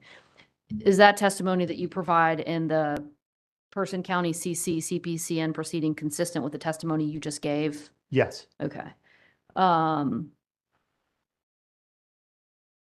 right. I heard Mr. Lawrence today with the public staff say the public staff cannot say at this time that the siting decision the company's made for these two CTs is least cost, but they cannot say that it isn't least cost. Because they feel that the evaluation done by the companies for sites was incomplete. One of the issues I gleaned from the public staff's testimony is that the companies didn't look at sites beyond the brownfield sites. Now, you've testified today and in your pre-file testimony about the benefits, that the company's perspective on the benefits offered by the brownfield sites. Can you talk some, and then just a moment ago, you said there are obvious benefits, they don't exist at greenfield sites, but talk more about the company's experience in evaluating greenfield sites. Why is it that there are, why is it that those benefits are obvious to you and the sort of the downside of a greenfield site is obvious to you? Certainly. And I don't want to say we will not, we haven't, I think, it was clarified on redirect that it's been more than 20 years since we built a greenfield site, right? So there are going to be times in this planning horizon where we will need greenfield as we have growth. We have, trying to remember if it's in this testimony or in the Person County, but we show the graph that says we have some needs being created by growth and the 8,400 megawatts of coal create a need. You put those together and we have significant over 15,000 megawatts of need over the planning horizon. So when you're retiring coal, it's really hard to come up with a greenfield site as long as the brownfield site is suitable, like there's no environmental reason or land constraint or some other reason why you couldn't use it, that when you get the benefit of the GRR and you get the benefit of staff being there and the community already permitting, we didn't even talk about, I'm sure Mr. Donishad and Mr. Smith will talk about permitting efficiencies because you're retiring coal that already have permits in place. So there's just so many efficiencies that it's sort of obvious that the brownfield at the retired coal site, if applicable, is going to be the best site. Now, we did go through a process to look at other brownfields to say, is there something else out there that might be better? And the answer was, no, there isn't. That shouldn't be a surprise to this commission. It wasn't a surprise to me. I'm a little surprised that public staff sort of took this position on this because no one's been able to identify what those greenfield benefits over what we're proposing could even be conceptually, let alone find the site that could meet some conceptual. So going through that would have been a lot of time and effort to no end. And I don't think we have, going through siting studies and think about what it is to site something. You've got to do transmission studies on them. You've got to do land acquisition costs. You got to ask about permitting. You got to do environmental. So, go pick 5 random greenfield sites just so that you can show up at this proceeding and say, I did it. That's thousands upon thousands of potential people hours that are needed to execute the plan in front of us. So I think it's just, it was unneeded in this case because of the retiring coal. When we get to growth and we have growth turbines and combined cycles that are needed to support our growing system, along with all the other resources in the plan, there will be a time where greenfield, will make sense because you won't have, a good brownfield option that can meet the growth. So I'm not throwing out greenfield. It's just in the circumstance of both this case and the one we're going to have upcoming on Person County, these are directly replacing coal units. And, even at Person County, if I don't put generation there, I've actually got to, in addition to the GRR benefit, if I don't put generation back there, I've got to spend money to help make the transmission system make up for losing generation where it needs generation. So it will cost us money if we site this plant somewhere else. I will have to accelerate a project that was down the road in my transmission plan and bring it up to the retirement date of the unit to make up for the loss of generation on that portion of the grid. So it was, when you walk through each of the SMEs, whether it was fuel supply, whether it was transmission, whether it was operations, it's, sometimes the obvious is the obvious. And if it looks and smells like, a duck, it's a duck. And, this is simply one of those times where, we did go through an exercise to validate it versus other brownfields. It came out on top. It shouldn't be surprising. And the thought of going through greenfield just makes, I can't imagine why we would spend those resources to do that. Okay, the public staff pointed out the figure in Exhibit 2 to the application. I'm going off memory here when I reference the figure, and it shows it's an aerial photograph, and then it shows a drawing sort of superimposed. Do you know what I'm talking about? I flipped to it when you were having that, so I remember that well. Okay, and it shows the I think the public staff asked witness Smith about the figure with the superimposition of two CTs and a CC at the site. And so, and then later when Mr. Lawrence was on the stand, he said, he sort of said, I think he made reference to a string of dominoes. He said, if you make the first step, well, the second step's always going to make sense, and expressed some concern about, the second step is going to make sense given the first step, but what if the first step doesn't make sense? That's how I understood the concern he was expressing. Can you address that concern at all, especially as we see the companies contemplated a CC at that site on some level? Yeah, certainly. And it's Chair Mitchell, it's a really good question. I think one of the things I didn't hear before lunch today is I think there was some confusion of what is development for a known site for a known project based on a plan that supports it versus normal prudent business practice where you're looking at, you've got 8,400 megawatts of coal you've got to retire. examining those coal sites on a preliminary basis, just doing site surveys. Where's the ash? Where's the plant? Where can laydown go? Where could the new plant be? Where would substations go? Just to understand on a cursory level, what are the field of options that may be available at your coal sites? That's not development of a specific project at a specific site. So the fact that the company knows it has to retire over the next 10 years, 8,400 megawatts of coal, and knows that Marshall 3 and 4 is coming up, as are all of our units, and they're taking cursory looks at where could I put CTs? Where could I put CCs? What's the transmission layout? What's the switchyard layout? What's land that's wetlands that I can use, that I can't use? And trying to understand just broadly, what are my options for CTs or CCs at my coal sites? It's just, I think that's prudent planning. That shouldn't be conflated with, oh, we were planning this, we predetermined this combined cycle. Now, is it likely that when you retire those supercritical units that have gas at them, that could be your leading site? Well, yes, but that's further in time based on our coal retirement analysis than the 2 first coal units that are being replaced by the CT. So I think it's just the preliminaries working out of, can that combined cycle, when we get to that point in time, can that be CC4 or 5?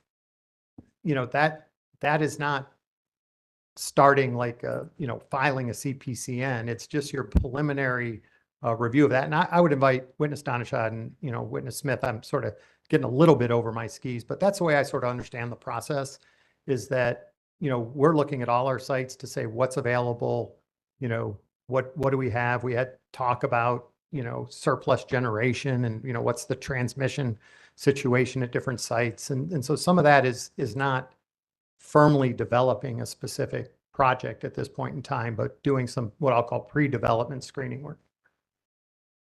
Okay, thank you, Mr. Snyder. I have nothing further. Any other questions from commissioners? Go ahead, Commissioner. Good afternoon. So I heard you testify that it was the supplemental planning analysis was the first time that there was this kind of DEC need for energy. Did I hear that correctly? And if I did, could you just explain that a little bit further? Yeah, I think it's both capacity and energy. And I'll ask Mr. Batty to maybe go see if he can pull up some exact numbers, but it clearly in the 22 plan and in the initial filing of this plan, the reserve margin deficit relative to 22%. We talked about the fact that we're going to grow into that. We're going to grow into it a little slower in the supplemental than we had hoped to when we originally filed. But that reserve margin, there was a bigger need in DEP in both the 22 original carbon plan as well as the initial filing of this CPIRP. And so that further supported the selection of the combined cycle in DEP and the CTs in DEC, because that need also came with energy, not just peak reserves. In addition, and I want to be very careful that I don't concede the fact that even though we now have this higher need of energy and capacity at DEC that's now rivaling the needs. And Mr. Batty, if you have any specific facts. I was just, there was a 5% peak increase in the SPA and a 12% energy increase. Is that the facts you want me to put up? Yeah, so with those increases, and DEC is a larger system, right? There was a closing of that gap between DEC and DEP. But even with that, our analysis still squarely in all of our portfolios leave these assets where they're located, right? Now the modeling, the FT rate was one, but the hurdle rate impacts that. Public staff imposed a hurdle rate that doesn't exist in real world, but they wanted to address equity. So they put it in as a sort of phantom rate that impacts the offshore wind.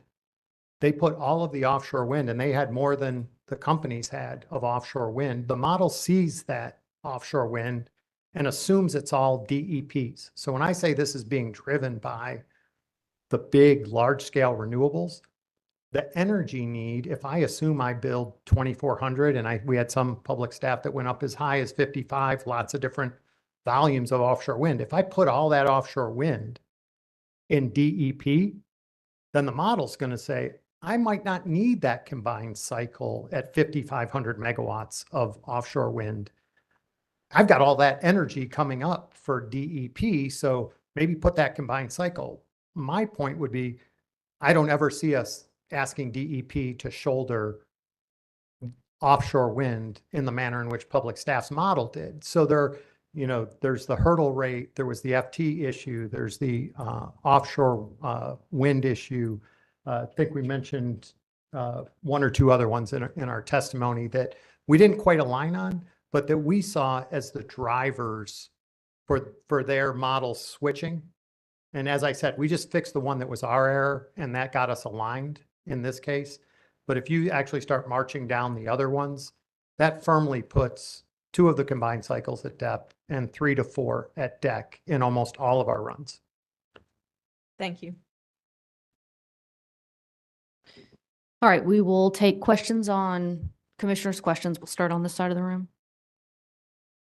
Tom Felling with the public staff. This question is going to be in response to, I think it was the first question that Chair Mitchell asked regarding asking the panel essentially just to respond to the public staff's position that the placing of the CTs at Marshall was predetermined. Do you recall that? I do. Question and discussion. And okay. And so before I get to my question, I want to just set the stage. Did you hear the testimony of your colleague, Mr. Smith, this morning that the initial planning for CTs at Marshall began as early as 2020? Yeah, and that's where I was trying to straighten the record. I don't think that was a official planning of CTs. It was what possibly, we're talking to people, gas company, what could I do at this site? We're talking, let's do some site surveys. Let's do some assessment. And I think Witness Smith on redirect talked about sort of the different gate processes we go through before we get into serious development and commitment of dollars. But there's an early step that's more of a pre-screen. And so, yes, were we pre-screening it? I'm sure we are. And I'm sure we do a lot of screening at a lot of our sites. That just doesn't constitute the initiation in my mind of significant development activity. It was looking at what are some of the issues, pre-gathering information so that when you do go into development, you're not starting flat-footed. Okay. Thanks for that. I think his testimony on that issue will speak for itself, but if you prefer to call it pre-screening, that's the term that I'll use. So I suppose hypothetically, if DEC had begun the initial pre-screening or consideration of CCs at Marshall in 2020, would siting a CC at Marshall have been executable for it being placed in service in 2029? If the models had suggested that that was the best solution. In 22, if all but one of mine said the CC should go at DEC, at Marshall, and we had started it back then in 2020, and we had good cause to believe that was where a combined cycle needed to go, I think had you done that back in 2020 and had the evidence that that was the place it could have been in by 29. All right. Yeah. Thank you, Mr. Snyder. That's all the questions I've got. No redirect.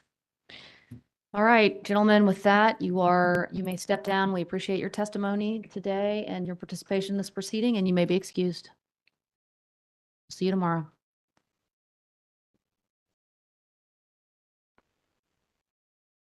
Chair Mitchell, if it's okay with the commission, Duke Energy calls the panel of Mr. John Robert Smith Jr. and Mr. Daniel Donashad to the stand.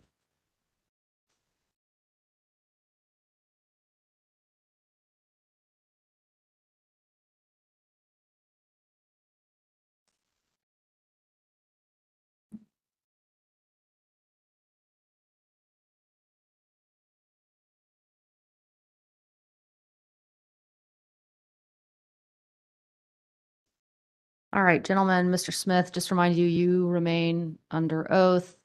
Mr. Donashad, if you would, let's get you sworn in. Raise your right hand. Left hand on the Bible. Do you swear the testimony you're about to give will be the truth, the whole truth, and nothing but the truth, so help you God? I do. All right. Mr. Smith, are you the same John Robert or Bobby Smith that previously appeared in this proceeding as a part of the company's direct case? Yes. Turning to you, Mr. Donishad, would you please state your full name and business address for the record? My name is Daniel Dunshad. My business address is 525 South Tryon Street, Charlotte, North Carolina, 28202. By whom are you employed and in what capacity? I'm employed by Duke Energy Carolinas LLC as General Manager of Fleet Transition Strategy. Will you please briefly describe your role and responsibilities at Duke Energy? Yes, I lead a team that helps prepare the generation fleet transition strategy and coordinates the execution of the generation transition. Mr. Donishad, did you and Mr. Smith testifying as a panel cause to be pre-filed in this docket rebuttal testimony consisting of 18 pages and one exhibit? Yes. Do you have any changes to the panel's rebuttal testimony at this time? We do not. If I were to ask you the same questions today that appear in your pre-filed rebuttal testimony, would the answers be the same? Yes, they would. Your rebuttal testimony did not include any confidential information, correct? That is correct. And did you also pre-file a summary of your rebuttal testimony for the commission? Yes. Chair Mitchell, I would ask that Mr. Donishad and Mr. Smith's panel rebuttal testimony be entered into the record as if given orally from the stand, as well as the summary of Mr. Donishad and Mr. Smith's panel rebuttal testimony. All right, there being no objection to your motion, I will allow the testimony of witnesses Smith and Donishad to be copied in the rebuttal testimony filed on July 18th, 2024, consisting of 18 pages, to be copied into the record as if given orally from the stand. And as well as the summary. And the summary will be copied into the record as if given orally from the stand. Thank you. I would also, at this time ask that the panel's rebuttal exhibit be pre-marked for identification to be entered into the record at the appropriate time. All right, that one exhibit shall be marked for identification as it were when pre-filed. Thank you. Mr. Smith and Mr. Donishad are available for questions from the parties and the commission on the rebuttal testimony. All right, EDF. No questions? Public staff? Public staff also waives its cross. All right, well, let me check to see if there are questions from commissioners. All right, Commissioner Duffley.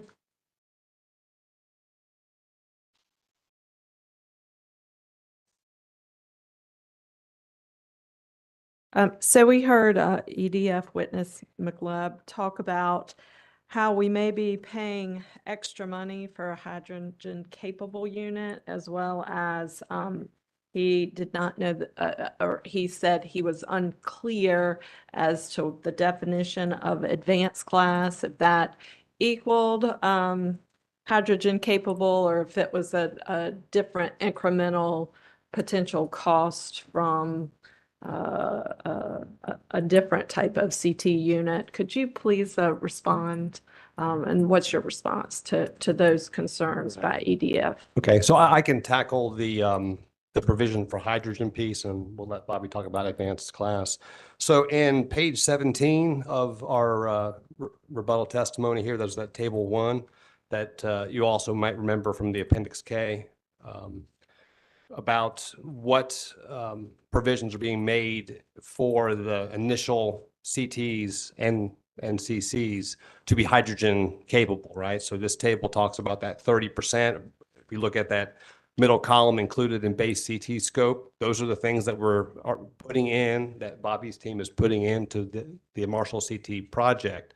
We also talk about that is approximately $2 to $5 million per CT. So that's kind of your adder, right? But we're doing this because while we're building this brand new, let's put some some of these provisions in here that eliminate future rework, right? So you're going to do it right the first time. We're going to include some additional fuel piping, sizing, and things like that. So that's really what we're doing. When we're looking at the asset, the size that they are, this really isn't a very significant adder, but we feel like it makes sense to be prudent thinking about, while we're going ahead and building this thing, can we go ahead and work in some provisions that allow for us to get down the road with hydrogen? And Bobby, you want to talk about it, advanced class? Yeah, I'll touch a little more on the combustion turbine component. You know, the things that the original equipment manufacturers are offering today, they're all headed toward being some level of hydrogen capable. And with doing so, their hydrogen capable unit is very similar to now their base units, such that the burners, whether you want them to burn just natural gas or you want them to be able to burn some blend of hydrogen, are the same burners. Now, that may not be the case once we progress into higher percentages of hydrogen, but at this lower 30 to 50% level of hydrogen, you're getting the same thing. The other component in the combustion turbine scope would be the fuel piping. And it's if you were looking at natural gas only, that fuel piping would be a 304 stainless steel. If you're going to blend in hydrogen, you would move to a 316 stainless steel. And so they're incorporating that again, basically in their base offerings, just getting the market prepared for that transition. And yes, there are a few dollars, as Witness Donna Schott mentioned, but they're very low dollar, it's insignificant dollars. But more importantly, they're more of the base offering that those OEMs are providing today. So if you transitioned over to the second part of what is advanced class, most of us that have been in the industry what seems like forever, advanced class terminology changes over time. And so if you think about a decade, 2 decades ago, and most everybody was installing what used to be referred to as the F-class technology. That F-class frame was roughly a 200 megawatt gas turbine, 180, 200, now it's 220, but in that 200 range. At that time, we all started talking about what's the next advanced class turbine, and everybody was moving to these H classes, the G classes, the J classes that Witness Snyder mentioned earlier. And at the time, if you looked at those original versions of those units, you now are talking about a unit that's producing 275, 300 megawatts, but that was referred to as your advanced class gas turbine then.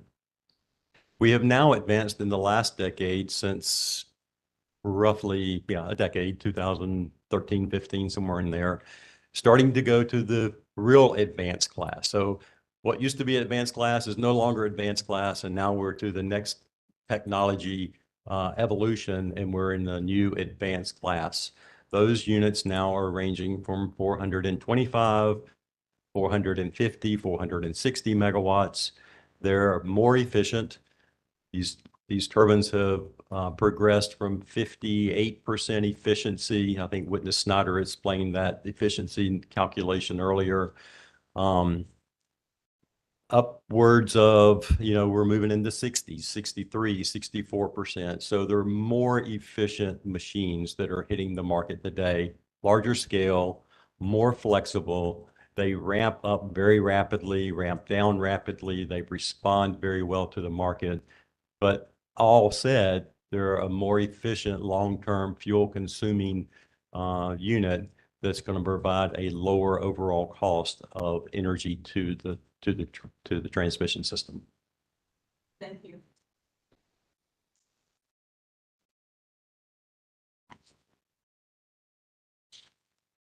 All right, gentlemen, let me just check my notes to make sure I have nothing further for you all.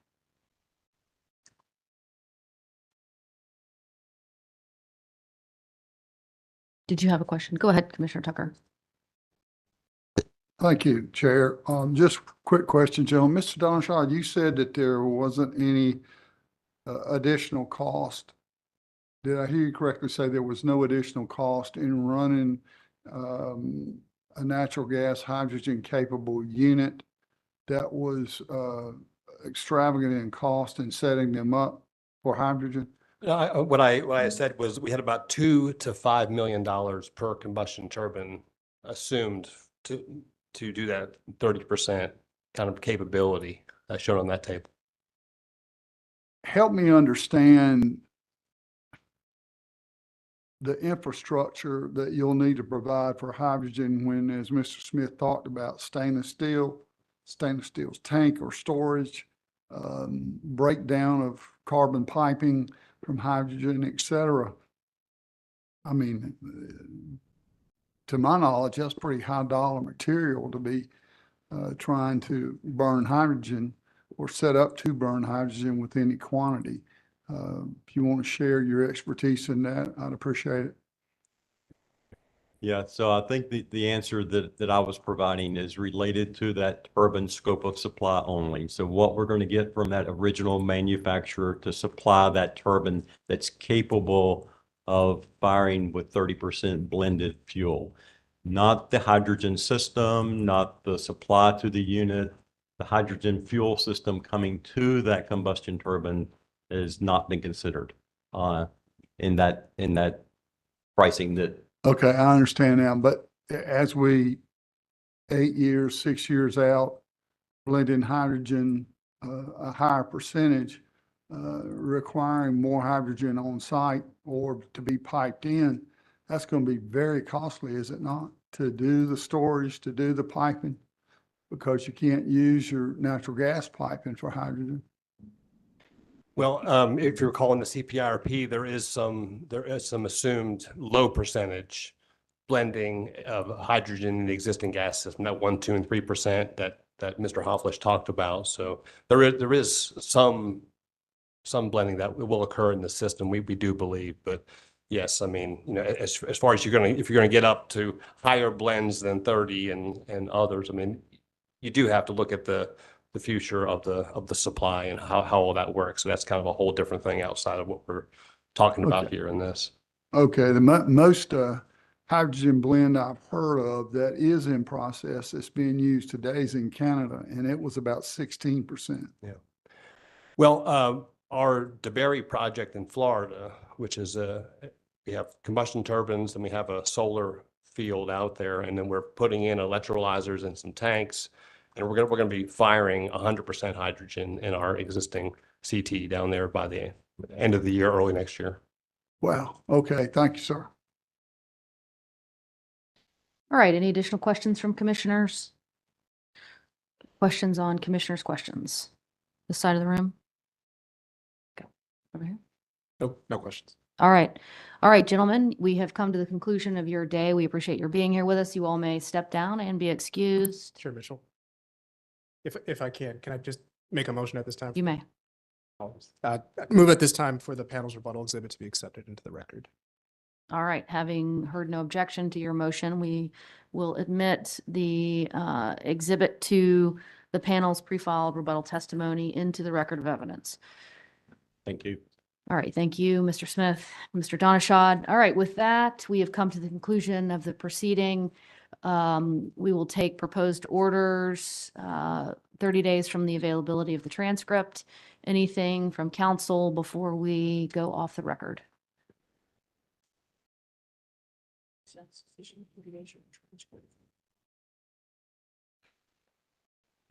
No, nothing further. Thank you. Okay. All right, with that, we will be adjourned. Thank you very much. We're off the record.